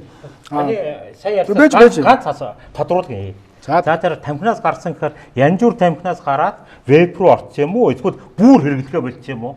Таны ярьж байгаа тэр 50-60% нь янжуур тамхинаас ороод веб руу орсон юм уу? Эсвэл бүр никотин хэрэглэхээ болчих юм уу? Тэрийг тодруулаа. 6 сарын хугацаанд бүр мөссөн аль ч төрлийн никотин авахаа болсон ийм тоогоо байна. Ямар ч аль ч төрлийн бүтээгдэхүүн хэрэглэхээ гарсан байж та тийм. Энэ бол бүгдээ яг гарах зорилготойгоор хэрэглэсэн гэсэн үг байхгүй. Энэ судалгаанд оролцсон гэсэн үг. Тэгэхээр одоо гарах магадлал нь өөрөө эмчилгээнээс илүүтэйгээр өндөр байна гэдэг ийм судалгааг танилцуулсан байна. За Cochrane судалгааг би түрүү ярьсныг тааш хүмүүжлэх шиг байна. Cochrane судалгаа, Cochrane одоо тэр сэтгүүл дээр гаргаж байгаа судалгааг ерөнхийдөө 40, 50, бараг 100 орчим төрлийн судалгааг нэгтгсэн байдлаар эндээс гарч ирж байгаа үр дүнг нь танилцуулдаг ревьювийг хэлээд байгаа. Тэгэхээр энэ бол өөрөө одоо түрүүний эрхэм баяр эмчийн хэлдгээр impact factor нь маш өндөр ийм судалгааны үр дүн бол яхаарахгүй өндөр амттай холбоотойгоор юм байна. За дээрээс нь тамхинаас гаргах энэ нөхцөл бүрдүүлж байгаа байдал нь цахилгаан тамхи илүү байна гэдэг ийм танилцуулгыг бол хийсэн гэдэг энэ зүйлийг би бол танилцуулмаар байгаа. King's College London evidence review гэдэг бас гарсан байна. Энэ бол 2024 оны байдлаар гарсан ийм судалгаа байна. Үнэр амтны асуудал энэ дээр байна. Үнэр амтнд болж одоо тийм янжуур тамхины илүү муухай үнэрнээс салах оролдлого хийгээд улмаар ингээд цаашдаа тамхинаас гарч байгаа ийм тохиолдлууд байна. Тэгэхээр одоо эргүүлээд веб орлоо тэрийг тамхичин гэж та үзэх гээд байна шүү дээ. Гэхдээ тамхичин шүү дээ никотин хэрэглэж байгаа. Өөр юу гэхээр никотин болгоныг тамхи гэдэг энэ үзэл баримтал байж болохгүй. Түрүү хэллээ шүү дээ эрхэм баримч. Никотин бол гол өвчин үүсгэж бодсон өөрөө биш. Энэ бол зүгээр дондуулагч бодис болохоос ш энэ бол өвчин үүсгэж байгаа. Энийг дагалдаж орж ирж байгаа харин тэр нэмэлт бодисууд нь өөрөө өвчин үүсгэж байгаа гэдэг зүйлийг ямар судлаачид ямар ч эмчнэр хэлнэ. Одоо никотингүй ямар өвсийг татдаггүй л үү. За тэгвэл канабис. За тэгвэл та тамхи татж үзсэн үү? Үзсэн. За тамхинаас та яаж гарсан? Би гараагүй. Би зүгээр татаж үзсэн. Би тамхинд ороогүй. За тэгвэл тамхи татдаг хүмүүс юм ба штэ. 10 хүн дутмын 9 тамхинаас гарах чин хүсэл эрмэлзэлтэй байдаг. Тэгээ яагаад гарахгүй вэ? Энэ чи донтолтын өвчин байхгүй. Харин тийм никотин өвчин байхгүй юу? За тэгээд тэгэнгүүт за одоо эрүүл мэндийн яамны гоо тийм. Тамхи одоо юу гэдэг тэгвэл энэ дэлхийд дээр жил эргэдэг шуурдлахгүй бол тийм. Жил тутам нас орж байгаа 8 сая хүмүүс бүгдээр никотинээс болж нас орж байгаа гэж та ойлгоо. За никотин. Энэ арх бол муу зүйл юм аа. Эсвэл тамхи бол муу зүйл юм аа гэдэг үнэ нэмээд ингэснээрээ нөгөө хэрэглэгч нь худалдаа авах боломж нь байхгүй болонгууд нэгэнт худалдаа авах хүсэл нь байгаа юм чинь тэрэн дээр нь тоглох гар дээрээс авчиж зардаг, хуурамчаар үйлдвэрлэдэг энэ нөхдөл боломж олгочдөг.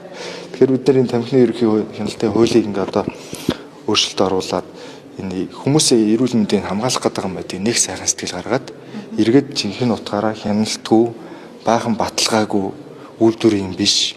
За тэгээ гар дээрээс баахан 8 явуулдаг ийм нөхмөрөл түлхчихгүй дээ. За дараагийн өөр юм яа. Дараагийн эрүүл мэндийн яам. Тамхины амт үнийн асуудал тий.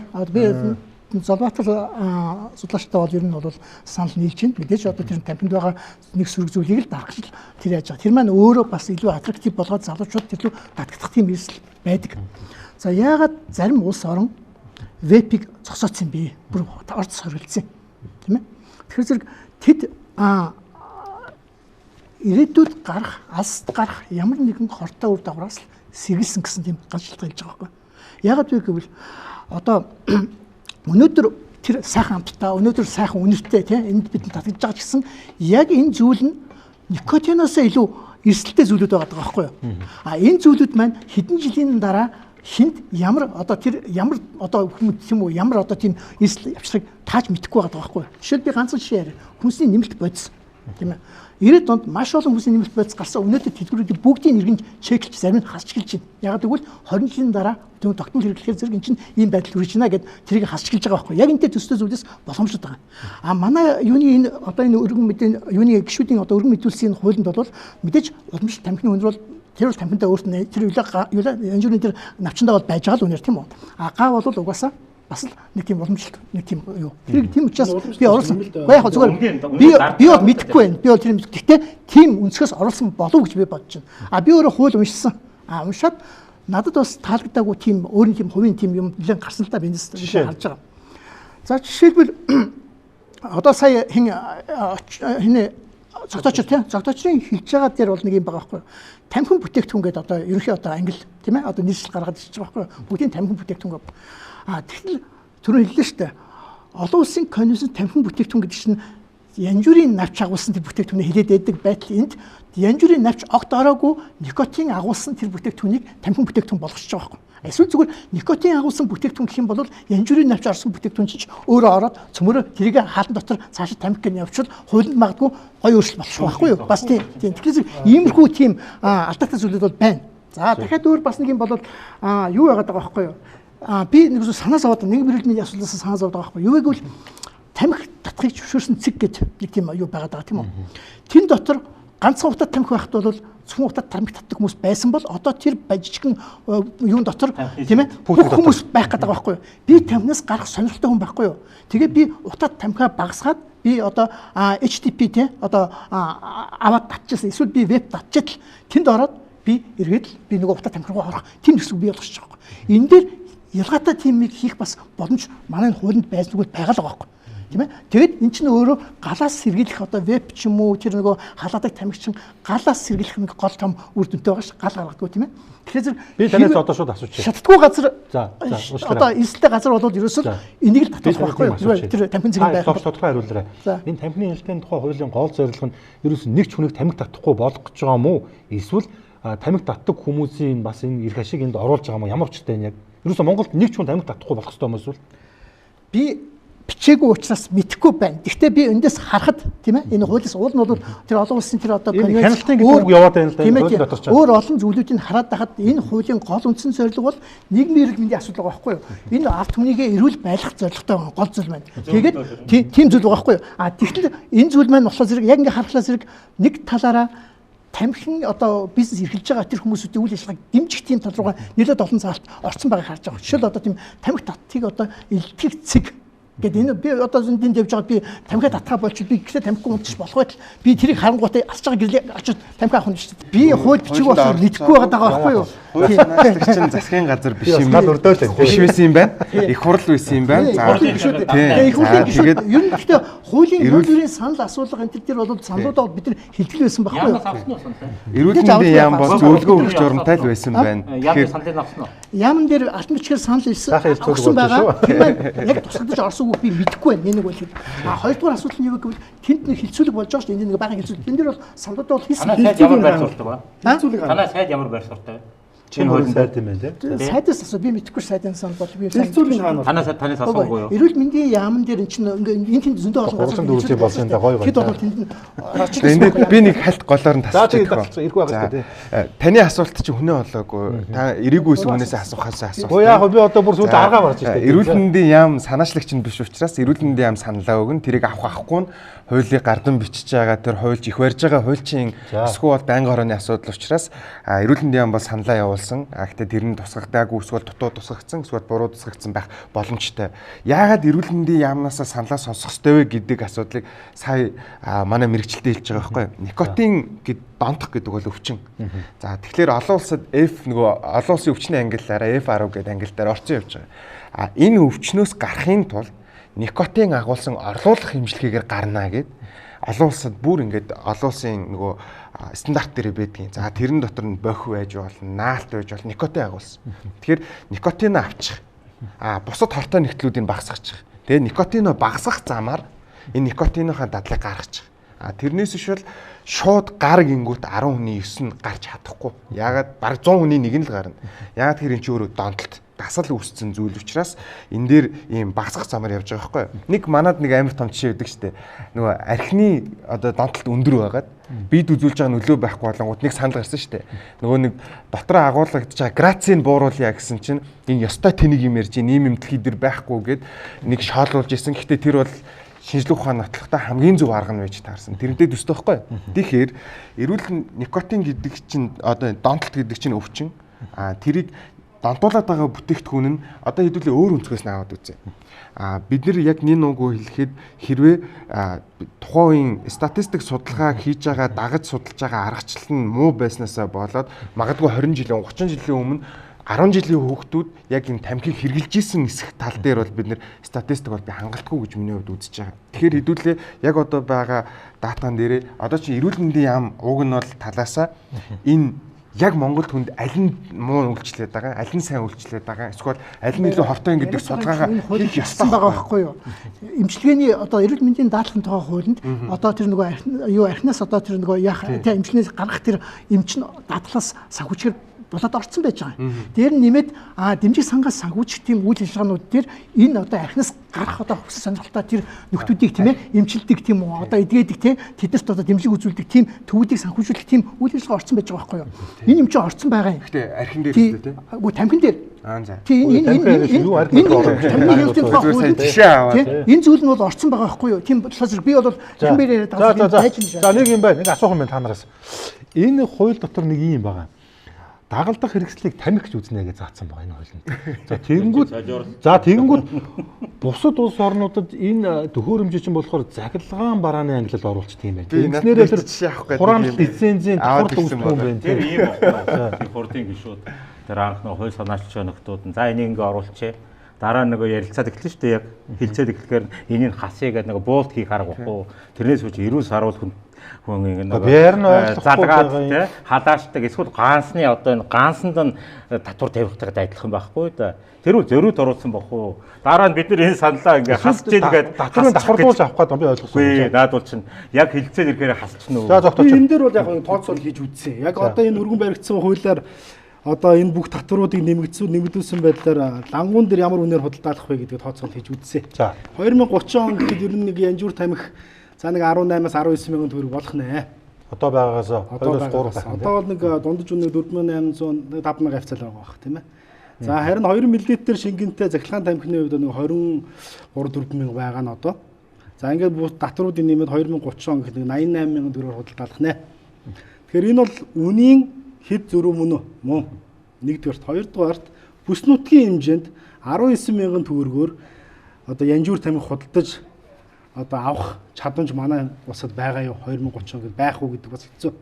3.1-ийн В буюу ам түүнээр хориглох тодорхойлолт. 6-гийн 7-гийн 12 9-1 гэх мэтлэн энэ утаа гэдэг үгийг авах. За дээрэс нь тэр нэг татварын одоо тий татвар шатлалтай өсгөх гэх мэтлэн бүх энэ зүйл заалтууд нь өөрөө янжуур тамхиг дэмжсэн заалтууд болоод байгаамаа. Өнөөдөр арай илүү хор багтаа захилгаан тамхи юм уу халаадаг тамхи байлаа 100 мянгаар худалдаал гэдэг байлаа. Харин 5,000 төгрөгийн янжуур тамхи байлаа гэж бодох юм бол Монгол улсын хэмжээнд алийг нь төрүүлж худалдаж авах юм. Хямдханыг л авна шүү дээ.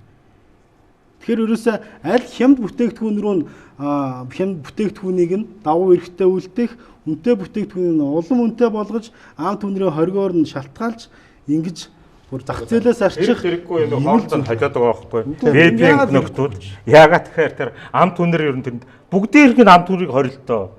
Тэгэхээр чи юу яах юм зөвхөн табакны амтаа хэрэглээд байгаа юм. Хэрвээ зөвхөн табакны амтаа хэрэглэх юм бол энэ олон энэ Монгол улсад одоо сая орчим хүн тамхи татчихжээ. Тамхинаас гарахгүй. Гэхдээ тэрийг татчих байх. Харин түрүүний эрхэм баярын хэмжээлдгээр хор хөнөөлийг бууруулах замаар тэ энэ сэдлийг өгж тамхи талаар бууруулж өнөөдөр одоо байгаа тамхитлтын түвшин буулгах нь энэ хуулийн үйлс баримт байгууллагаас вепийн импортлох нөхдүүдийн яриад байгаа амтын хаач ян зүрийн болон бусад зөвхөн табакны амтыг нь хэрэглэх хаач амтын хаачаар нөгөө нөхдүүд нь амархан дасал болцоод байгаамаа. Тэгэхэд тэрийг өөрийнхөө маркетингийн аргад байхгүй гаа орж ирсэн. Гаа орж ирсэн.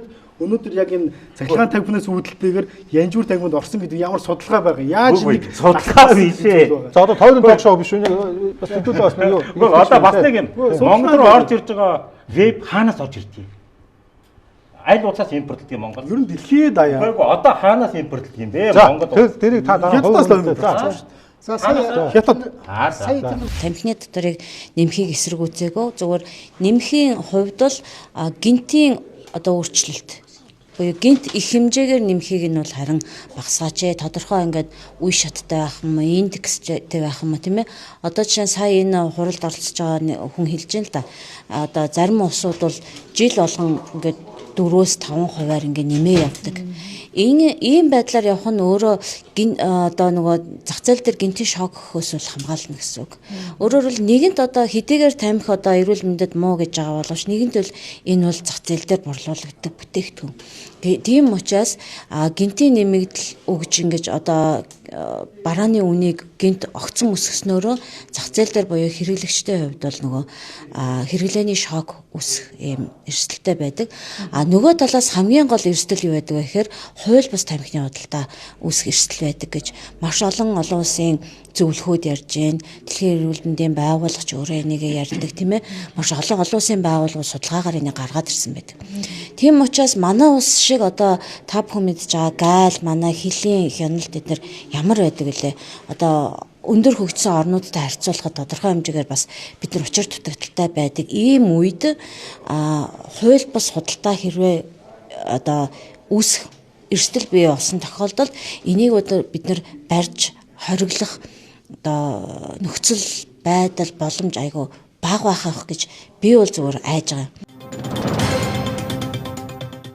Девайсийн асуудал ярьж шүү тийм ээ. За яг одоо би бас энэ дээр судалгаа хийж үзсэн юм аа. Судлаач яг зөв хийсэн судалгаануудын материалаас би хайж үзэхэд за ямар ч хэлсэн энэ тамхины хяналтын одоо хууль хэрэгжүүлж байгаа улсуудад дотор Филиппин болон Канада гэсэн хоёр улс яг энэ девайс дээр онцгой албан дотор оролцсон байдаг юм байна. За энэ ямар эерэг үр дүн авчрах би тэрийг мэдэхгүй байна. За яагаад гэвэл эдгээр саяхан хуулинд орсон өөрчлөлт байгаа байхгүй. За дахиад нэг юм ихэд нөгөө тамхины тийм ээ одоо хяналтын тэр юуны суурь конвенцэд тийм ээ бид хүлээсэн үүргээрээ тамхин бүтээгдэхүүн дээр л татвар тавих хэрэгтэй болохоос биш цахилгаан бараан дээр татвар тавих юу байхгүй байгаа байхгүй юу? Дагаад өгж байгаа тэр рекомендацууд байгаа шүү дээ. Одоо тэр копийн тэр гайд ч юм уу тэр зөвлөд дээр магадгүй энийг гэж оруулсан байж болно. Дагах тахгүй нь манай улсын өөрийн эрх ашиг байхгүй юу? Тэрэн дээр гişүүд тарин яагаад энийг оруулсан би мэдэхгүй байна. Дахиад бас нэг юм. За девайс дээр онцгой албан татвар нэмчлээ. Тамхин дээр онцгой албан татвар нэмчлээ. За нөгөө юу тэр юу л нөгөө юу халаадаг тамхи веб бүгдээр нэмчлээ тийм үү? Одоо угаасаа үнэтэй дээр нь улам үнэтэй болно. Нэг дор татлаа тийм үү? Тамхины юу гарахгүй шүү дээ. Тэгэхэд ингэхэд яах вэ гэвэл шүү тийм ээ? Нөгөө утаа тамхилал хүн орно шүү дээ бүс үсээг. Хямд руу очиж байгаа байхгүй юу? Дээр нь нэмээд хууль бус одоо тий нөгөө нэг тэр тамхинууд руу орох байхгүй юу? Энэ тамхинууд чинь зөвмөр л ямар нэгэн байдлаар үнэтэй болсон байхад нөгөө татвараас цутааж орж ирдэг. Эсвэл нөгөө хурамчаар орж ирдэг. Тэр тамхинууд чинь зах зээл Монголд бий болчихно хяналтгүй орж. Манай харин энэ хуулинд нэг дутуу юм байгаад байгаа нь юу гэвэл тэр хяналтын асуудал яг яаж зэгсрэх вэ гэдэг асуудал хайцангуй баг туссан байгаад байгаа байхгүй юу? Энийг чангалж өгөх хэрэгтэй байсан юм л гэж би бодлоо. Уул нь хуулийнхаа өөрөөр нэр хяналтын тухай байна шүү дээ. Тэр таны ярьж байгаа нөгөө девайс дээр гэж ба татвар гэж л дээ. Тэр гишүүд зориуд оруулсан баг гэж бодож байгаа юм. Яах нөгөө 140 эдэн гишүүн гэж байгаа. За 20 дээр болсон. За тэгээ тэрийг өндөрөөр хийчээ те. За тэгээ яг тэр байхгүй юу? Тэгээ яг хэлцээ дэргээр бид нар энийг онцгой татвартай авах гэдэг шүү дээ. Тэгээ бид нар энийг аваа ичээ гэдэг те. Муулт хийсэн царайлах арга байхгүй да. Тэрийг авахуул нэгдээ мэдэж орж байгаа үстэй. За. Бүгдээр сайн байцгаана уу? Би жүжигчин Тод Гэрэл байна. Дайны хажуугаар дайжин гихчээр. За нөгөө янжуур тамхины чинь хажуугаар дахиад нэг төрлийн бас хортой тамхи Монголд ороод ирчихсэн ингээд хэмжээ хязгааргүй зах замбраагүй ямар ч хараа хяналтгүйгээр хууль дүрэн байхгүйгээр хаа дуртай хэн нэгэн газар нь бүр ингээд худалдаалагдаад арилжаалагдаад тэр нь маш их өндөр борлуулалттайгаар ингээд өсвөр насныхныг бүр ингээд эзэрхийлчихсэн Монгол улсад аль хэдийн ингээд зүгээр байх ёстой тийм зүйл болчихжээ. За тэгээд да ялангуяа өсвөр насны дүүнер маань энэ веб электрон тамхи гэдэг зүйл рүү бүр маш ихээр хошуурч энд бүр маш ихээр дурлаж байна. Энд эцэг эхчүүд та бүхэн маань бас анхаарлаа хандуулад үр хүүхдүүдийнхээ халаасыг ухаад үзээч, цүнх савыг нь ухаад үзээрэй. Ам хамрыг нь үнэртээд энэ зүйл дээр нь хориг тавихгүй бол энэ өөрөө маш их өндөр хэмжээний никотин агуулсан. За химийн тусгай шингэнийг одоо химийн уралд оруулж одоо тог цахилгаанаар түлээд утаа гаргаж байгаа процесс шүү дээ. Тэгэхээр ийм хортой зүйлийг үр хүүхдүүдэд битгий хэрэглүүлээч. Үр хүүхдүүдэд хараа хяналт тавиач гэж та бүхнээсээ томчуудаас аав ээжүүдээсээ би бас уриалга гаргаж хүсмээр байна. Хоёлаа хортой. За вейп болон цахилгаан тамхи одоо вейп болон янжуур тамхи гэдэг хоёр юмны харьцуулт яваад шүү дээ тий. Хортой юу? Аль нь хортой? Гэхдээ янжуур тамхи нь хэд дахин илүү хортой. Энэ бол ерөөсөө хөдөлшгүй үнэн. Химийн томьёо ганц мэддэг ганц нэг хүмүүсийн хувьд бол одоо мэдхгүй огт мэдхгүй мэдлэггүй хүн бол эргэлзэж болно л да. Химийн томьёо харж исэн бол янжуур тамхи нь асрыг хортой. Тэгэхээр энэ дээр ерөөсөө маргах шаардлага байхгүй. Хоёрт би түрүүн яриан дундаас иржсэн нөгөө нэг судалгаанууд дундаас нөгөө Кохлерийн судалгааг нь олоод ирлээ л дээ. За энэ судалгаа ямар учиртай энэ судалгаа гэхээр review article буюу олон хийгдсэн судалгаанууд дундаас тэр судалгаануудыг нь бүгдийг нь нэгтгээд дахиад review article гаргасан судалгаа юм байна. За энэ судалгаа нийтдээ 104 судалгааг оруулсан. Нийт судалгаанд оролцогчдын хэмжээ нь бол 30,366 хүн оролцсон. За 61 randomized controlled trials буюу 61 санаандгүй төврийн аргаар хяналтын бүлэг үүсгэсэн ийм маш өндөр судалгаа юм байна л да. За энэ судалгааны үр дүн дээр нь юу гэсэн бэ гэхээр тамхинаас гаргахад олон аргачлалууд ашиглажээ. Тэрэн дотроос хамгийн үр дүнтэй байсан нь веб байсан байна гэд ингээд судалгааны үр дүн дээр бичсэн юм байна. За тэгэхээр энэ өөрөө 9.5 судалгаа дээр хэвлэгдсэн учраас үнэн магадaltaй судалгаа гэж авч үзэж болно. Нэг хоёр түрүүний хэлсэн амт үнэр нь шинэ хэрэглэгчдийг өргөтөхөд асуудал байна гэдэг нэг асуудал ярьж байгаа. Нөгөө хэсэг нь тамхи угаасаа олон жил татцсан хүн тамхинаас яаж гаргах вэ гэдэг асуудал нэг. За тэгэхээр энэ нь өөрөө нөгөө тамхинаас нэг одоо энэ нөгөө талын өнцгөн шүү заяа.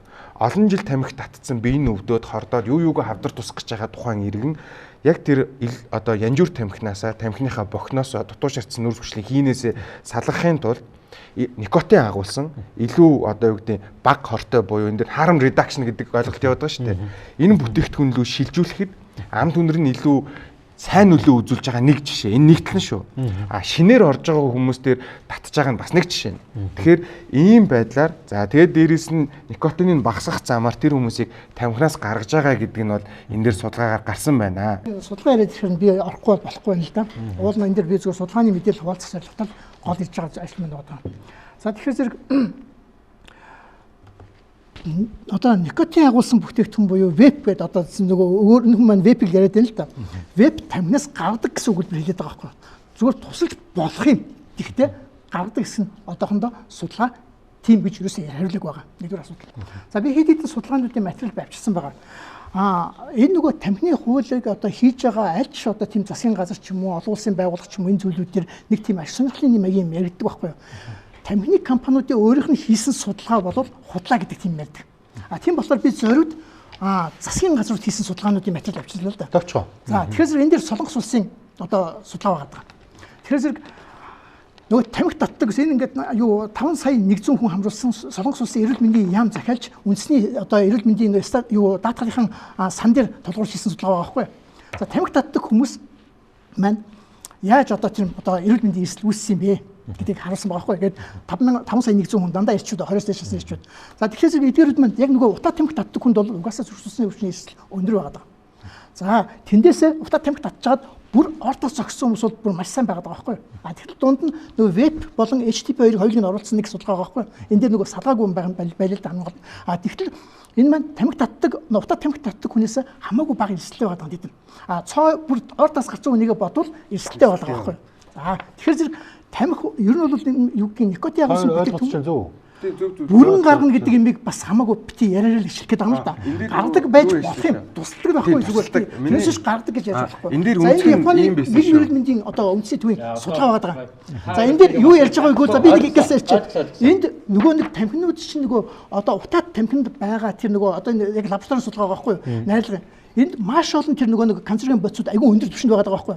Тэгэхээр нөгөө нэг HTTP буюу одоо тэр нөгөө халаадаг тамхи болон веб дагуулж байгаа нөгөө агуулмжууд нь хамаагүй байгаа байхгүй. Ерөнхийдөө яг ингэж эрслэр ингэ тооцох юм бол утаа тамхи хамгийн харамт юм уу? Дараачих нь HTTP буюу одоо нөгөө юу маань тамхи юу вэ? Халаадаг тамхи байна. Тэгээд хамгийн бага нь нөгөө веб байгаад байгаа. Тэр судалгаа энэ татахгүй байна. 2 жилийн өмнө 3 жилийн өмнө гаргасан. Анх гарсан сэдв нь яагаад гарсан гэхээр тэр үед бид нар нөгөө өсвөр насны хүүхдүүдэд электрон тамхи зарахыг хориглосон шийдвэрийг анх удаа дарахуул амиг гаргасан. За энэ маань хагас жилийн хугацаанд хэрэгжсэн.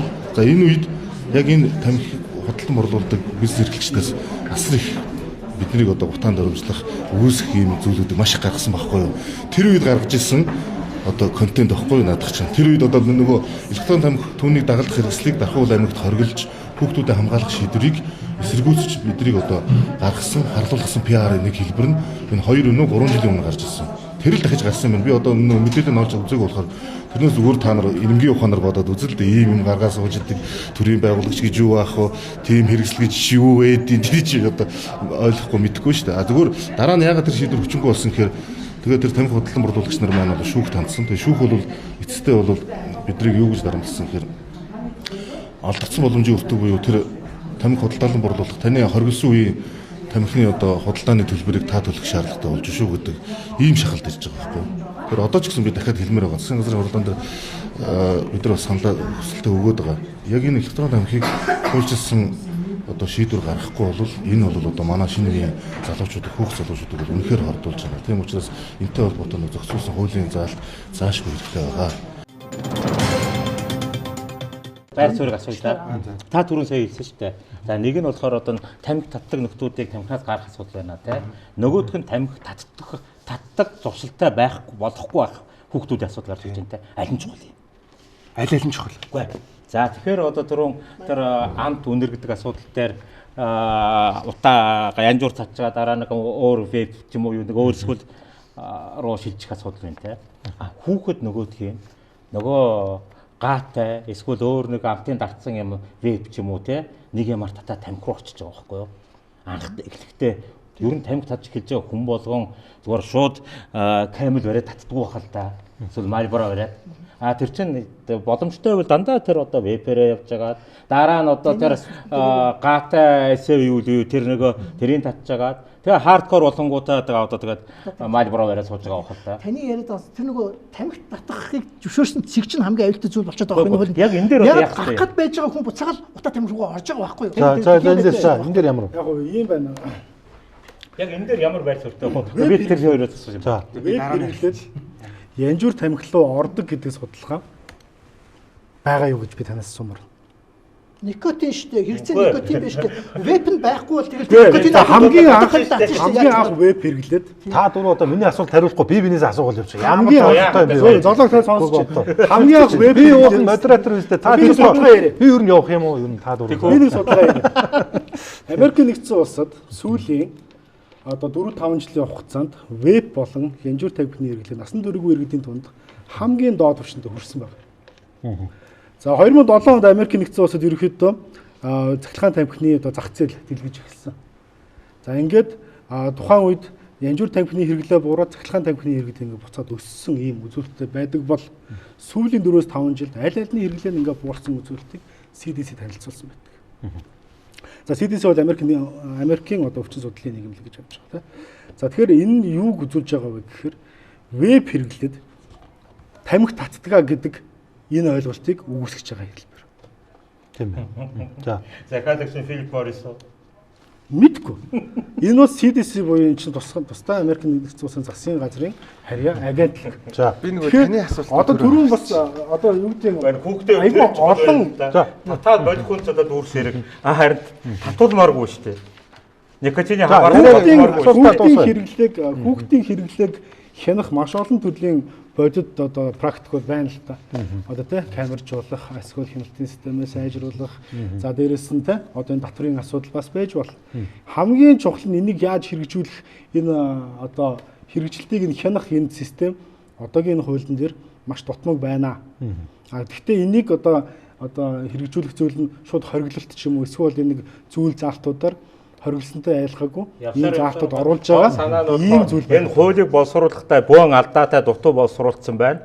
Жохон хойшлуудыг санаа яваад байгаа байхгүй юу? Бүр том санаа нь болохоор вебд онцгой албан татвар ноогдуулах хугацааг хойшлууд яадаг эдийн засгийн санаа. Энэ ч та хүн гүтгэж байгаа хэлбэр шүү. За энэ хуулийг батлуулах, энэ хуулийг хурдан ингэж хэрэгжилтийг нь хангах энэ зүйлийн төлөө одоо би бол албан бичгүүдийг өгдөг.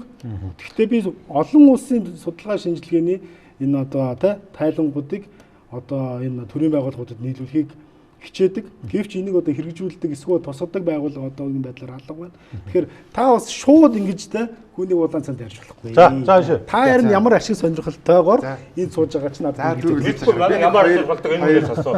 Би нэг хоёр юм дээр гяс хараа. Эргэж ирээгүй шүү. Түрүүний нөгөө эрүүл мэндийн яамны талаас хэлсэн энэ зөв.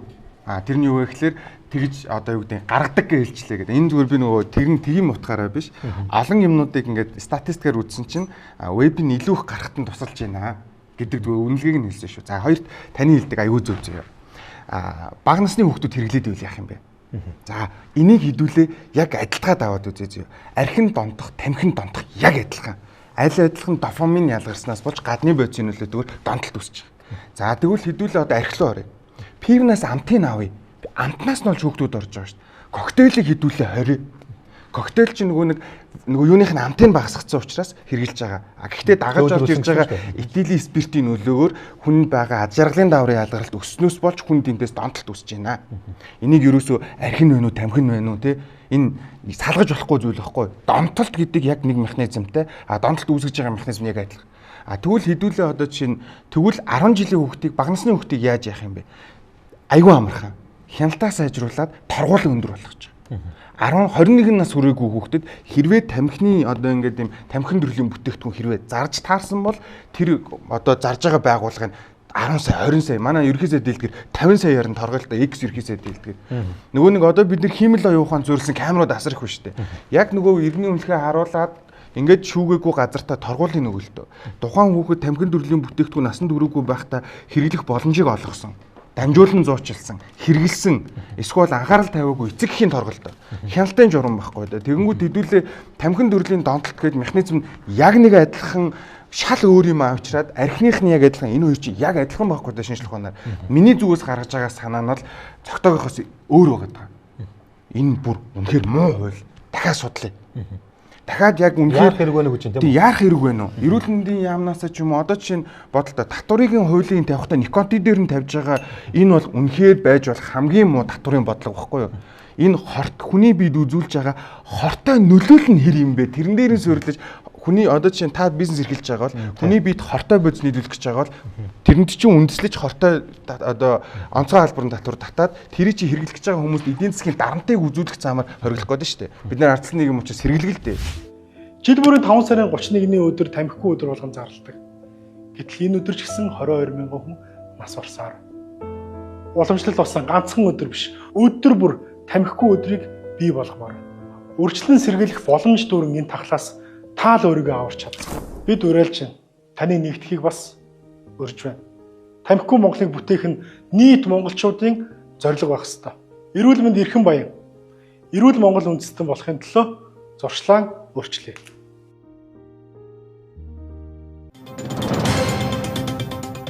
Нэг юм байна. За би та дөрөөс асууж байгаа шүү. Би мэдэхгүй болохоор. За бид чинь 76 гишүүнтэй байжгаад 126 болсон. Найзуудаа. Эдний яг хэдэн тамхи татдгийг. За бүр хүүсээр нь авчвал эрчүүдийнхэн эмэгтэйчүүд хэд байдгийг. Зөвхөн уламж янжуураас гадна одоо веб айкосыг татдаг нь хэд юм те. Бид нар мэдэхгүй те. Гэхдээ тэр 78 гишүүн бүгдээрээ би тамхи татдаггүйг би итгэхгүй. Одоо тэр татдаг нөхдүүд байгаа. За. Би одоо санаж нэг ордонд ингээ хаана ингээл орохоор ингээл тэр өрөө сав коридорч нэвширсэн л үнэтэй. За тэр бол хэдэн жил хүн ярьж штэ. За одоо бол улам л боловсронгуй болсон баг. Тэгэхээр сая энэ эрхэм байр хэлж ин л та. Энэ хуулийг яг яаралтай өргөн бариад хилцүүлэх гээд байгаагийн учир шалтгаан нь тийм үү? Яг одоо тэр тамхины одоо яг тэр зохицуултыг хийх гээд хянах гад байна уу? Эсвэл уламжилж янжуур болох одоо сая тэр эсэ майлдыг ерөнхийдөө бол энэ зах зээл дээр торгоож үлдээх тийм үү? Өөрөөр хэлэх юм бол энийг одоо ер нь халдашгүй болгоод шин дутам гэж байгаа одоо саяны тэр тийм ээ одоо веб айкос гэдэг юм одоо нутаад электрон тамхинд нэлээд тийм шатараатай одоо дарамжхалт учруулдаг. Энэ чинь адилхан никотин ялруулт юм байна шүү дээ. Ихүү багуу те. Яг энэ хууль санаалж байгаа улсууд чинь ингээд яагаад өнөөдөр ингээд энэ суугаад энэ өөртөө хуулийг тайлбарлахгүй байгаа. Өнөөдөр хэрэг ирэхгүй шүү дээ. Анх энэ хууль гарч ирсэн эсвэл зүгээр хэн нэгэн хоёрдугаар эрдэнэ чимэг болох хүсэж байгаа юм уу? Энэ одоо жишээ нь энэ яг нэг тамхи үйлдвэрлэгч томоохон компаниуд гэх те одоо энэ уламж янжуур болоо одоо энэ веб үйлдвэрлэгч гэл энэс ингээ харахад бол эсвэл их л юм ажиглагдах юм байлаа. За ягаад миний асуултаас хариулт хаашаа ингээ асуулт төрүүл явчлаа. За би хариулъя. За шууд ингээ одоо юу гэх энэ ингээ одоо юу гэх юм нөгөө утат тамхины лоббитой хууль байна гэж харт аягүй хэцүү байгаа байхгүй юу? Хэцүү. Ягаад гэвэл зарим заалтууд дотор ингээд хэрэгтэй заалтууд байна. Тэр дотор нэмэх юм уу өөр бус долоонууд бүгдийн тамхи болгож хувиргаж байгаа гэсэн магадгүй зөв заалт болох гэдэг байгаа байхгүй. Ягаад гэвэл тэр аягүй олон кейс байгаа байхгүй өөр улс орнуудын бүгдийн одоо никотин одоо вебик хүртэл ингээд адилхан болгоцсон. Веб, HTTP утат тамхи цөмөрл илхэн авч байгаа тийм юу байгаад байгаа. Гэхдээ энэ дэр түрүүн би танд өгсөн судалгаан дээр нэг зүйлүүд байгаа. Одоо жишээлбэл тэр HTTP буюу одоо тэр нөгөө юу тамхи тийм ээ одоо нөгөө юу халаадаг тамхи. Дотор нь 3-4 бүтээгдэхүүн нөгөө шүүдэд үйлчилж байгаа байхгүй. Одоо чинь 900 градус хүртэл халаахад асар их утаа цаашаа ороод нөгөө хүнийг хордуулдаг. Жишээл одоо давирхай гэдэг бүтээгдэхүүн байж тийм үү? Утаа тамхин дээр татахад бүтэн жил татсан хүний уушинд аяг дүр тийм давирхай орох тийм хэмжээтэй байдаг бол тэр үн дээр HTTP дээр ямар ч давирхай байдаггүй тийм ээ. Юуг бол одоо жишээл зарим одоо тийм хорт одоо тийм бодисууд бол бүр 100 дахин бага тийм ээ. Одоо гэх мэт ингээд би судалгаанд наач ингээд орсон байж байгаа. За энэ дээр дахиад бас нэг юм ингээд ярих чад юу гэвэл энэ хуулийн дотор биш тийм ээ. Одоо зогсоо юу яа гэдэг ч юм уу тийм сандууд ороод иж л да. Миний зүгээс бол би бол хэрвээ ингээд одоо энэ хууль нэгд өргөн мэдүүлээд хууль ингээд өргөн мэдүүлээ явах процесс айгүй удаан байдаг. Хэцүү. Тэгээ энэ өөр бэрхшээлтэй зүйл нэг дэлгэцэн байгаа бол энэ дээр нөгөө таны яриад байгаа судалгаанууд, таны яриад байгаа судалгаа, таны хэлээд байгаа тэр нотлогоо тийм эндээс би сая гараад байгаа энэ нотлогоонууд илүү орж иж энэ улсын энэ сайн юмнуудыг бид илүү оруулъя гэдэг энэ дээрээ төлөе гэж авахгүй бол энэ дээр нөгөө хардлууд нэмэгдээд байгаа байхгүй юу. Тэгэхээр зэрэг тэр ажлын хэсэг гэдэг юмыг магадгүй одоо тэр шинээр өссөн ажлын хэсэг маань магадгүй энийг бас анхаараасай. Тэгэхдээ нэг хэцүү юм байгаа байхгүй. 78 дээр нэмэх нь дахиад 10 хэдэн үнэтэй ажлын хэсэг гэж 120 хэдий цөмөрөл дэмжих гэсэн үг шүү дээ. Энэ ч айгүй утгагүй зүйл очиод байгаа байхгүй. Энийг улсын хурлын гишүүд маань бас өөрсдөө мэдж л байгаа. Тэгэхээр автоматар энэ хууль ямар нэгэн байдлаар дэмжигдээд явах тийм варианттай болсон юм байна гэж харж байгаа. Тэгэхдээ хүсэж байгаа юмыг оруулаасаа гэж бодож байгаа. Жишээлбэл одоо нэг юм байгаа даа. Дэмжих санд айгүй их мөнгө орж байгаа байхгүй. Тамхины татварын ердөө 2% ордог байсан бол 50% оруулахад болчихж байгаа. Тэгээд тэр үгээр чинь ингээд байшин барина гэхээсээ гадна ийм байгаас гэж бодоод байгаа байхгүй. Жишээл би smoke free zone яагаад энэ дурддахгүй байгаа юм. Тэ тамхи татдгүй тийм бүс байх хэрэгтэй байхгүй. Бид нар ажлын байрны дотор тамхи татдаггүй байгаа. Гэхдээ сайн мэрсэр хүндэтгэл хийж байна те. Тэр шиг Улаанбаатар хотын тодорхой нэг хэсгийг тамхи татдгүй бүс болгочвол яагаад болохгүй юм. Заавал эсвэл нөгөө утаад тамхиг энд л татна. Тэр нөгөө нэг бага одоо тийм юутай нөгөө юу гаргадаг, гал гаргадаг юмыг энд татна ч гэдэг ч юм уу. Тийм ялгаатай байдлуудыг бий болгох хэрэгтэй байхгүй юу? Гого харин тэр камерууд ч юм байна гэж тэр хэлсэн биз дээ. Дахиад бас нэг юм байгаа даа. Бүс дээр үү? Дахиад Босton татгаал бусад газрын фри зоны биш үү? Тийм шүү дээ. Тийм шүү дээ. Татгах газар нь угаасаа тийм нэг дөрвөлжин бункер байгаа шүү дээ. Хоригддаг бол чөөрнө гэж тийм шүү дээ. Тийм. Дахиад бас нэг юм байгаа байхгүй. Тамхиг өөшөө тийм ээ. Бид нар тамхины хувьд хэдэн хувьтай, эдэн хувьтай гэж бид нар хэлэх гэдгээс тоонууд маань олддоггүй байхгүй юу? Олдглоор зэрэг бас нэг тийм жоохон эргэлзээтэй тоонууд гараад ирвэл энэ их мөнгийг тэр байшин барихаас гадна өөр юм засуулах хэрэгтэй байхгүй. Бид нар мониторинг хийдэг юмдээ судалгааны мөнгө хэрэгтэй байхгүй. Жил болгон энэ тамхиныхаа явц дээр хяналт хийдэг төрийн бас байгууллагуудыг оруулаад танах ч юм уу тэндээс нь мөнгө аваад энэ судалгааг хийгээд энэ асуудлаа төрийн бодлогот одоо энийг ийм асуудал дутуу ороод байна. Энийг сайжруулаа гэдэг ч юм уу тэр хөтөлбөрийг ордог тийм нотлох хийдэг тийм юулаа засуулах хэрэгтэй байхгүй юу? Хүрээлэнлүү ч юм уу те эсвэл одоо энэ тамхины никотины хамаарлыг бууруулна гэдэгт жилд хэдэн төгрөг үрдэх юм? Улсын төсвөөс мөнгө байна уу? Яг ба эрүүл мэндийг дэмжих сангаас бол тодорхой мөнгүүд бол ордгийн. Яг гэвэл ер нь яг сүүлийн үед бол яг нөгөө 23 онд хуулинд нэг өөрчлөлт орсон юм. За. Өөрөлдөл засгийн газрын тусгай сангийн тухай хууль өөрчлөлт ороод дэмжих сангийн мөнгө эрүүл мэндийн яам өөр захин зохицуулдаг болно гэсэн байгаа. За эхний ээлжинд ямар ч хэлсэн дээр тухайн 24 онд нэг хэдэн төгрөгийн нийгмийн эрүүл мэндийн арга хэмжээнд явсан. Яг тамхи одоо мэдхгүй. За, үнийг мэдэхгүй. Тэр бом орчимд. За. Кос гэдэг одоо шилэл тамхи гэхэд одоо шилэл одоо технологийн хувьд бол одоо илүү хор багтаа гэдэг нь бол одоо бас нотлогдсон юм шиг байна. Гэхдээ нөгөө орж ирэхэд нөгөө нэг үндсэн нөгөө нэг тоног төхөөрөмжөнд нь тавих уу тий дагаж орж ирж байгаа нөгөө нэг зоодог тань инженерээр нь тавих уу нарийн нэрийн асуудал байгаа. Тэгээ энэ минийг бол одоо би нэг мөр цэгцэлж ирсэ гэж бодож байгаа. Гэхдээ одоо тэр IQOS гэдгийг бол одоо огт тамхи гэж үзэхгүй үзэж болохгүй шүү дээ. Тийм учраас тэр олон улсынхан жишгт нийцүүлээд за тэгээд мөн тийм хуурай байдлаар байж болохгүй. За IQOS гэдэг чинь өөрөө нэг тэр тоног төхөөрөмж нь илүү үнэтэй юм шиг байна лээ. Тэр болгон дээр нь давхар нөгөө нэг тэр хүний биед илүү хоргүй шинжлэх ухааны нөгөө нэг давуу талтай гэдэг юм л надад одоо ойлголт өгсөн. Нарийн мэдээлэл нь бол одоо би бүрэн аваагүй. Гэхдээ засах шаардлагатай байна гэдгийг бол тамхи үйлдвэрлэгч нартай ч уулзсан. Янжуурийнхантай ч уулзсан, вебийнхантай ч уулзсан, IQOS үлээ те. IQOS-ийнхантай ч уулзсан. Тэгээд ер нь бол хууль гэдэг бол өөрөө бодит амьдралд шударгал байх ёстой. Би тэрэл зарчмыг би бариасаа гэж бодож байна. Энэ уучлаарай манай улсад тухайн одоо жишээ нь энийг ганцхан тамхин дээр шүү. Аль нь хортой гэдэг судалж хэмжээний лаборатори байхгүй учраас бид нар өдөө болтол юм байна. Эхний ойлголт. Энэ эхний ойлголт. Хоёрт утаа тамхи болон тамхин төрлийн бүтээгдэхүүн одоо никотин орлуулж байгаа хизээч нэг ангилалд орохгүй. Бүр хизээч уучлаарай. Нэг нь утаатай. Утаа гэдэг нь CO ялгарч байгаа. CO нь уушгинд очиж нөлөөлнө, дээрэс нь хүний генд нөлөөлнө. Ген үндсэн хоёр үүрэгтэй. Нэг нь хуваагдах, нэг нь өөрөөсөө уург кодлож гаргах. Энд нь хэвийн хуваагдаад хэвийн зогс гэдэг команд байдаг. Энийг метилжих процесс гэж нэрлэдэг. Энийг CO очиж гэмтээдэг. Тийм учраас хүний одоо тэр ген хэвийн хуваагдаж чадахгүйгээсээ бол замбрааг үржлээс болоод хуваагдсанасаа болоод үйл ажиллагааны алдагдaltaй уург ялгарснаас болж бидний мэддэг хавдар болон бусад өвчнүүд гарнаа. Энэ нь бидний мэддэг одоо агаарт байгаа угаарын хий болон тамхитай адилхан. Энээс илүү хортой зүйл нь таар байна. Тамхины бох ийм хар хүрэн өнгөтэй ийм ингээд ингэнгүүт ийм зурамтгай чанартай. Энэ өөрөө чөлөөт радикалууд агуулдаг. Дээрээс нь хавдар үүсгэж бодисуудыг одоо агуулдаг. Хамгийн амар нь юу нөхлөр хүний тарих өөрөө ариун гэд хэлчихэ. Ийм барьертай blood brain barrier гэдэг BBB. Энэ хэсгээр ингээд хүс юм нэвтэрдэг байхгүй юу?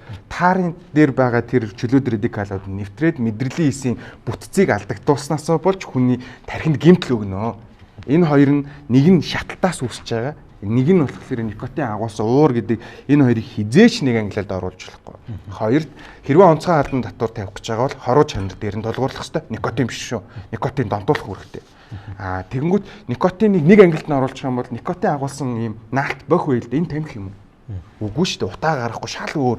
Дээрээс нь өөр юм байхгүй учраас энэ тустай байх хэрэгтэй. Хэрвээ чадахгүй байгаа бол энийг дахиад судалгаандаа явуулаад дахиад тэрийг нь хоруу чанарыг үнэлээд дахиад монголчуудынхаа донтох зан авирыг нь судлаад хүрээлэн борчныхаа нөлөөллийг судлаад бүтээгдэхүүнүүдийн ялгааг судлаад тэрэн дээр нь татвараа тавиад ингэж явах хэрэгтэй учраас болохоос биш эцсийн хэрэглэгч нь хүн учраас дураараа ингээд нэг юм шууд никотин дээр нь тавьснаа одоо аричтэй тий цахилгаан дамжуулж байгаа. Одоо чинь энэ бол онцгой албан дотор тавигдах гэдэг шүү дээ. Ийм юм гаргана гэдэг бол энэ яг эрүүл мэндийн талаасаа хүлээн авахчийг нь хамгаалж ажилдаг хүний хувьд бол энэ бараг доромжлол марк юм баггүй ингэж болохгүй. Тамхитай яриад байдаг яг хүнтэй буй эцэг хэрэгслийн ерөөсөө ярихгүй байгаа хууль санаатай байна л да. За энэ сэдвийг хаач зогтовчод. Энэ хууль одоо сайн судлагдах хэрэгтэй гэдэг байр суурь дээр байгаа. Одоогийн байгаа тэр хуулийн дээр одоо нэмэлт судалгаанууд, за үзэл баримтлал, за дээрээс нь парламентын судалгааны хүрээлэнгийн судалгаа гэх мэтлэн олон зүйлүүдийг бол хамрагсан байгаа. Гэвч бүгдээрээ зах зээлийн судалгаа байна. За дэлхийн эрүүл мэндийн байгууллагаас бас танилцуулсан зөвлөм судалгаа гэж байгаа. 190 орчим хуудас байгаа. Энэ судалгаан дээр тэр чигтээ зах зээлийн судалгаа. Хүний эрүүл мэндтэй холбоотой нэгч үг өгүүлбэр аль нь илүү хор уршиг хөтлөл байгаа юм. Цахилгаан тамхинаас нь болж хүүхдүүд ингэж хэрэглээд байгаа юм бол яг ямар өвчин тусаад өнөөдөр яг ямар байдалтай байгаад байгаа хэдэн хүн нас барсан гэдэг ийм тоо огт байхгүй. Дандаа зах зээл яригддаг. Цахилгаан цахилгаан тамхинд замбраагүй худалдаа гэдэг чинь татвар төлөхгүй байна гэдэг дээр шөмжлөлтэй хандах нь өөрөө зөв.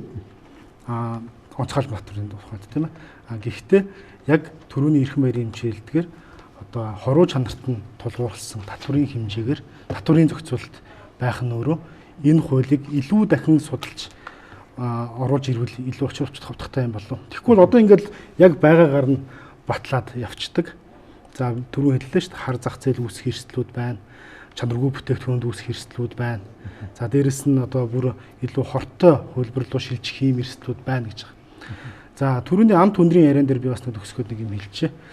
Америкт FDA энэ стандартыг баталдаг. За хамгийн сүүлд 26 онд дахин нэг одоо энэ амт хүнэр дээр нэг стандарт батллаа л та. Тухайн амт хүндрийг оруулсан бүтээгдэхүүнийг хэрвээ худалдаалгаж байгаа бол тухайн компани энийг хүний эрүүл мэндэд ийм хор хөнөөл учруулах эрсдэлтэй ч юм уу одоо тийм эрсдэл бага гэдгээ нотолсны дараагаар энийг худалдаалаа гэдэг ийм зөвшөөрлөг өгч байгаа. Өнөөдөр энэ тамхины хэлтэй өргөн баригдсан хуулийн дээр ямар нэгэн стандартыг огт дурдаагүй байгаад. За янжуур тамхи бол өөрөө 27, 28 орчим төрлийн стандарт байдаг байна. Цахилгаан тамхин дээр бол дэлхийд даяар бол гаргасан нэг 14-5 төрлийн стандарт байдаг. Тэгэхээр энэ стандартыг одоо бид нар эхлээд болно хэрэгжүүлээд энийг хуулийн дээр яаж зохицуулж болох юм бэ гэдэг энэ гаргалгаа гаргасны дараагаар болно хууль батгад бол илүү зүгээр юм биш үү гэдэг юм саналтай байна. Тэгэхгүй бол хуулиа баталчаад араас нь стандарт одоо тийм л юм болох гээд байна л да тийм. Тэгэхээр энэ дээр бол стандартын байгууллага маань оролцох шаардлагатай. За миний ойлгосноор бол стандартаас энэ ажлын хэсэгт хүн байхгүй байна. Тамхины импорттой холбоотой олон асуудлууд байгаа. Бид нар зөвхөн электрон тамхины, цахилгаан тамхины энэ шингэнийг импортлж байсан тоо хэмжээг та бүхэн харж байна. 2021 онд энэ 2.4 сая миллилитр байсан. Гэтэл 23 онд 2хан жилийн дотор энэ ойролцоогоор 20 сая миллилитр болсон. Энэ тоо юу хэлж байна вэ гэхээр энэний цаана хэрэглэгч байгааг л хэлж байна.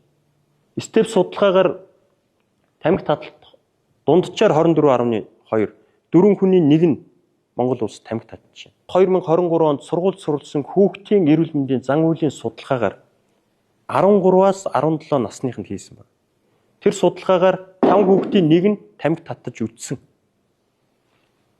4 хүүхдийн нэг нь электрон тамхи татж үтсэн гэсэн ийм одоо судалгаа гарсан. Сая таалын тоо баримт хэлнэлээ.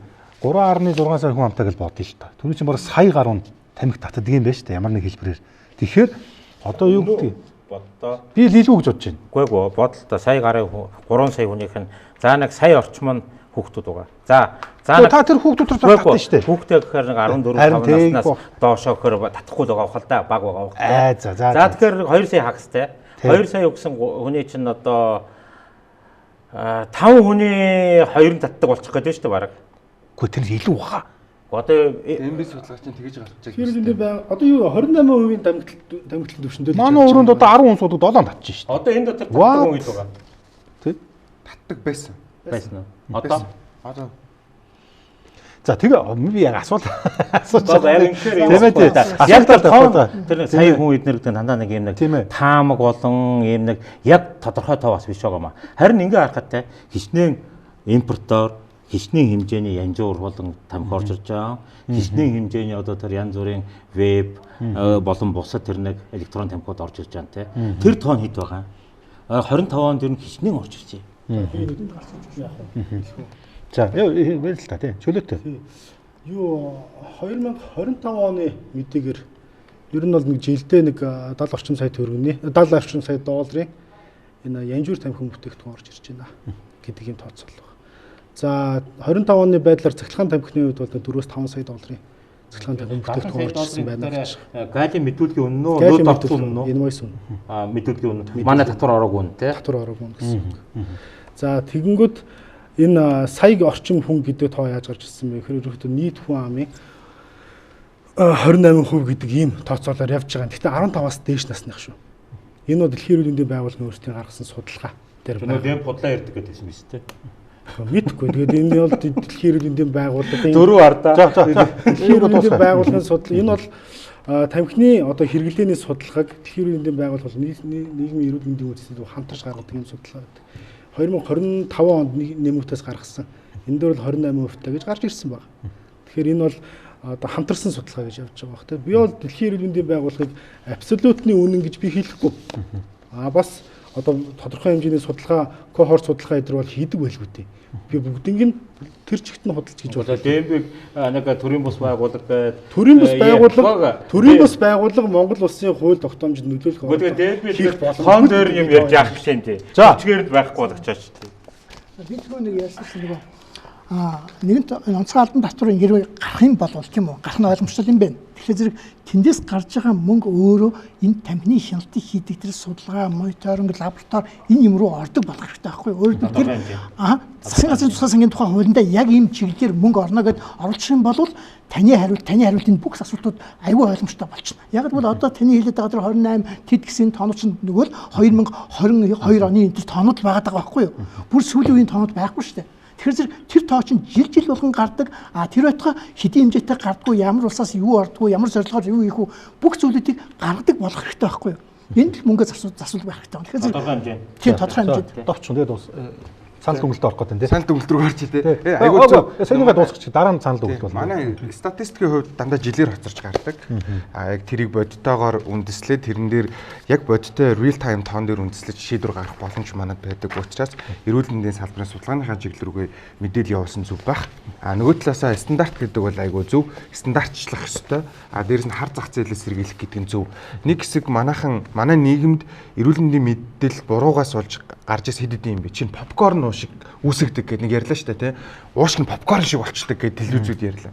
Яг үнэндээ попкорны үйлдвэр анх гарч ирж байхад попкорны одоо хийж байгаа одоо тэр бодисон дотор нь диэцетил гэдэг бодис байгаад тэр нь үйлдвэрийн ажилчдын амьсгалын замаар ороод амьсгалын замын нарийн хэсгүүдийг гимтэж исэн учраас попкорн уушиг гэж нэрлсэн болохоос биш попкорн шиг болдог гэсэн үг биш. Ингээд буруу мэдээлэл явж байгаа. Тэгэнгүүт олон улсад тэр FDA-ийн энийг нь ойлгонгуудаа тэр жишээ нь тэр одоо диэцетилийг аваа хийцэн. Тэнгүүд манад хар зах зээл дээр тэднийг агуулсан хямдхан юмнууд ороод ирчих эрсдэлтэй байхгүй. Тэгэхээр стандартыг нь тавь, судлаа, дахиад судлаа. Нөгөө ард иргэдээ судлаа, аль нь хортоогоо судлаа. Тэгээд ардаас нь ийм амир юм дууга орохгүй мó гэдэг миний санал байна. За, цаг дууссан. Одоо яа. Та өдөрт нэг минут өгье. Өнөөдрийн хилцүүлгээ та нар нэг дүгнээд нэг гарч шийдэл хэлэхдээ ерөнхийдөө тамхины хяналтын тухай хуулийг хэдүүлээ тойр сууж ярьлаа. Тэгээд би их олон зүйлийг мэдэж авлаа. Бис өөрийнхөө байр суурийг илэрхийллээ. Нэр бүхий эрхмүүдийг ирсэн, хуулийг санаачилсан болон ажлын хэсэгт орсон. За өөр бусад талуудыг өрсөн болов шүү дээ. Ямар нэгэн шалтгаан тооцсон учраас одоо тэр хүмүүсээс би тийм намайг оруулахгүй яасан бидний яриулах гэсэн тэрийг одоо би бол авч хэлцэхгүй. Яагаад бол бид санал тавьсан. Тэгээ олон дахин тэгээ санал тавьж байхгүй. Бид бас цаг нартай ажилладаг гэдгээ дахин тодорхойлъё. За санал дүгнэлтийн хэсэг судлаач Золбаатар. Нэгдүгээр энэ парламентын хуралдааны хууль цаашаа явах нь явах болох. Ямар ч байсан хэлэлцээд нэг үр дүнд хүрэх үед ямар хүүхдүүдийг анх тамхинд орохыг орох боломжоор нь хязгаарлах хэрэгтэй. Тиймээс яаж ч байсан энэ хуулинд га болон бусад янз бүрийн амт хүнрийг бүх тамхинд явтаата тамхинч тэр вейпинч тэр хязгаарлах нь бол зөв. Яг бол энэ анх тамхинд орчхоос нь хамгаалахад энэ алхам хэрэгтэй юм. Тэрнээс янз бүрийн гата эсэгийн импортлогчийн лоббигоос болоод гааг зөвшөөрнө гэдэг бол энэ бол Монголын хүүхдүүдийн эсрэг хийж байгаа нүгэл болно шүү дээ. Болсон. За баярлалаа. Төрийн бус байгууллагын тэргүүн Зогт очир. За энэ хууль илүү судалгаа шинжилгээ нотлохоонд суурилсан байдлаар явах нь өөрөө зөв зүйтэй гэдэг дээр санал нэг байна. За өнөр амтны тухайд бол энэ бол гааны амт болон бусад өнөр амтгүй бүтээгдэхүүн одоо зах зээл дээр худалдаагдаж байгаа тамхины одоо компани лоббины одоо нэг хэсэг юм байна. Өнөр амтыг хориглоно гэдэг бол энэ бол эргүүлээд хар зах зээл, эдийн засаг одоо чанаргүй стандартгүй бүтээгдэхүүн рүү түлхэх нь бол маш хортой шийдвэр болно гэдэг юм байр суурьтай байна. Татврын тухайд түрүүн тэр төхөөрөмж болон бусад адилтгаж байгаа гэдэг татваруудын хэрэг хэмжээг олон улсын туршлагаараа бид нар шийдэх ёстой. Ерөнхийдөө яг надад бол нэг 100 гаруй улсын энэ онцгой албан татврын хууль одоо юу байна? Тоо хэмжээ байна. Энэ дөр бол дунджаар 75-аас 83% онцгой албан татврыг цахилгаан тамхины шингэн дээр халгадаг тамхины одоо стик дээр ч юм уу те баг тавьж гинэ гэдэг юм одоо ийм тоо баримт бол байгаа. Тэгэхээр яг энэ бол нөгөө хоруу чанар буюу эрсдэлээр тулгуурсан үнэлгээг өндөр хөгжилтэй улсууд хийж байгаагийн үр дүн. Учираас манайх яагаад энэ жишгийн дагуу явах боломжгүй вэ гэдэг асуулт байгаад байгаа. Дээрээс нь манай хил гаалийн асуудал өөрөө байнгын л шүүмжлэлтэй байдаг.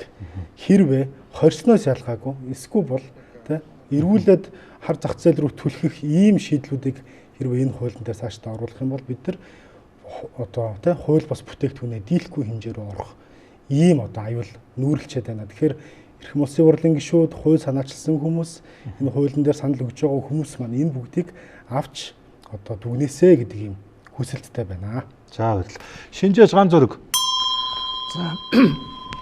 За Монгол улсын засгийн газар олон улсын одоо гэрээгээр хүлээсэн үүрэгтэй Сүрх конвенцаас тий үүрийнхэн дагуу ямар ч улсын тамхины хяналтын хуулинд нэмэлт өөрчлөлтөө хийж одоо тодорхой тийм заалтуудыг хийж байгаа бол энэ бол зөв цаашаа үргэлжлэх ёстой. За тэгтээ энэ дээр одоо угаасаа конвенц өөрөө заасан байдаг дотор өөрийнхөө улсын үндэсний онцлог нөхцөл байдал тохируулан энийг ашиглараа л гэсэн тийм үгэл байдаг байхгүй. Тэгэхээр зэрэг энийг харах хэрэгтэй. Яагаад энэ төрлийн бус байгууллагууд, яагаад энэ хүмүүс янз бүрийн юм яриад байна тийм ээ. Тэгэхээр зэрэг энэ дээр янз бүрийн тэр судалгаануудын мэдээллүүдийг оруулах, аль болох тэр судлаачдыг илүү оролцуулсан тэр багуудыг доор илүү олон байлгах хэрэгтэй. Тэгэхгүй бол нөгөө 10 гишүүн маань тийм ээ бас л ингээд нөгөө ясан цаасаа барьсаар байгаа л өнгөрсөн оны ихэнх юм байсан яг нэвээрээ байна гэсэн бас гомдол гарах хэсэлтэй байгаа байхгүй. Тэгэхээр зэрэг энэ дээр яагаад энийг оруулсан тэр болгон дээр нь нотлохоо зааж өгөх хэрэгтэй. Бид энэ заалтыг бид ийм болголоо. Учир нь юу гэвэл энэ улсууд энэ амжилтаа хэрэгцсэн учраас бид энийг авч байгаамаа гэсэн тийм нотлохоонуудыг гаргаад тэгээ явах юм бол энэ хууль маань урт настаа сайн хууль болох болцоод. За баярлалаа. Хүний их хэмж Эрхэнбаяр. Зя маш их баярлалаа. Урьж оролцуулсанд үгээ хэлэх боломж өгсөн маш их баяртай байна. Миний зүгээс хамгийн чухал зүйл бол бид суурь судалгаа, дээрэс нь хүнээ бодох ёстой. Яг одоогийн байдлаар бол эрүүл мэндийн яам судалгаа шинжилгээгээ хариуцсан мэрэгчлэлт нь хэлэх гэхэд яг өөрсдийн эрүүл мэндийн яамд Монгол улсанд хийгдсэн бариад ярьчих судалгаа байхгүй өөр улсуудаас авч жишээ авч байгаа нь бидний яг өнөөгийн байдал үүсэж байгаа хамгийн өрөвдөлттэй байдал гэж миний хувьд харж байна. Тийм учраас яг одоо яг судалгаа шинжилгээ рүүгээ илүү их мөнгө зарцуулах нь хамгийн том чухал зүйлээ. Хоёрт бид аливаа зүйлийг яхад чухлын зэрэгээр нь ангилах хэрэгтэй. Тэгэхээр чухлын зэрэг гэдэг нь үнэр хамт таны хэлдгээр бол зөв энэ одоо анхааралтай байвал байх ёстой. Гэхдээ яг үнэхээр яг юунд донтуулаад байгаа юм бэ? Яагаад донтуулаад байгаа юм бэ? Бид нэр 10 жилийн хүүхдүүдийн зан үйлийн судалгааг нь хийгээд хяналтыг нь сайжруулад боловсролыг нь өгөөд тэрний ардаас ингэж явах нь аль нь чухал юм бэ гэдэг дээрээ нэгт бид суйрлах ёстой. Чухлын зэрэг дээрээ бид нэр анхаарч ажиллах ёстой. Дээрээс нь бид нэр жишээ нь донтолт үүснэ гэдэг зүйл бол хүний тархинаас гарч байгаа зүйл. Нэг юмыг жишээ нь үзэж байгаа хүмүүстээ сануулаад хэлчихье. Донтолтоороо гэхдээ яг юуны донтолтоороо биш өрөө дунд дамждаг. Тэгэхээр яг одоо байгаа жишээ хин нэгэн хүн архины донтолттой, тамхины донтолттой бол тэр нь өрөө хүүхдэд 40-60% дамждаг. Тэгэхээр яг одоо байгаа донтолт үүссэн байгаа эцэг эхийн өөрсдөө донтолттой байсан үеэс ч шалтгаалж байгаа маш олон зүйл байгаа. Тийм учраас хамгийн түрүүнд эрүүл мэндийн яамаа хүчрхэгжүүлээд судалгааны байгууллагатаа санхүүг нь тавиад нарийн судлаж үндэсний онцлогоо судалсныхаа ард дээрээс ийм юмнууд руугаа орсон хамгийн зөв байхаа. Тийм учраас шинэлэг ийм шинжлэх ухаанд шийдэл рүүгээ ороосоо гэдэг миний хүсэлт байна. За баярлалаа. За маш ингэ. За бонус. За өнөөдөр байгаа тамхичдын тоог бидний буулгах нь зорилго юм уу? Ирээдүйд одоо эрсдэл үүсэх энэ боломжийг хязгаарлах нь зорилго юм уу гэдэг юм а бид нар бас сайн тооцоолох хэрэгтэй л дээ. Сайн бодох хэрэгтэй л дээ.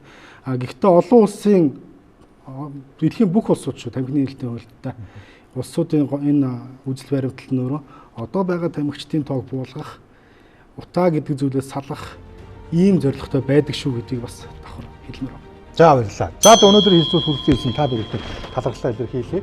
Дараа бас энэ чухал сэдвүүттэй бол та нартай бол ер нь ярилцлага суух. Ер нь их би мэдлэгт хэлж шүү тий. Бас ер нь та нартаас ярихад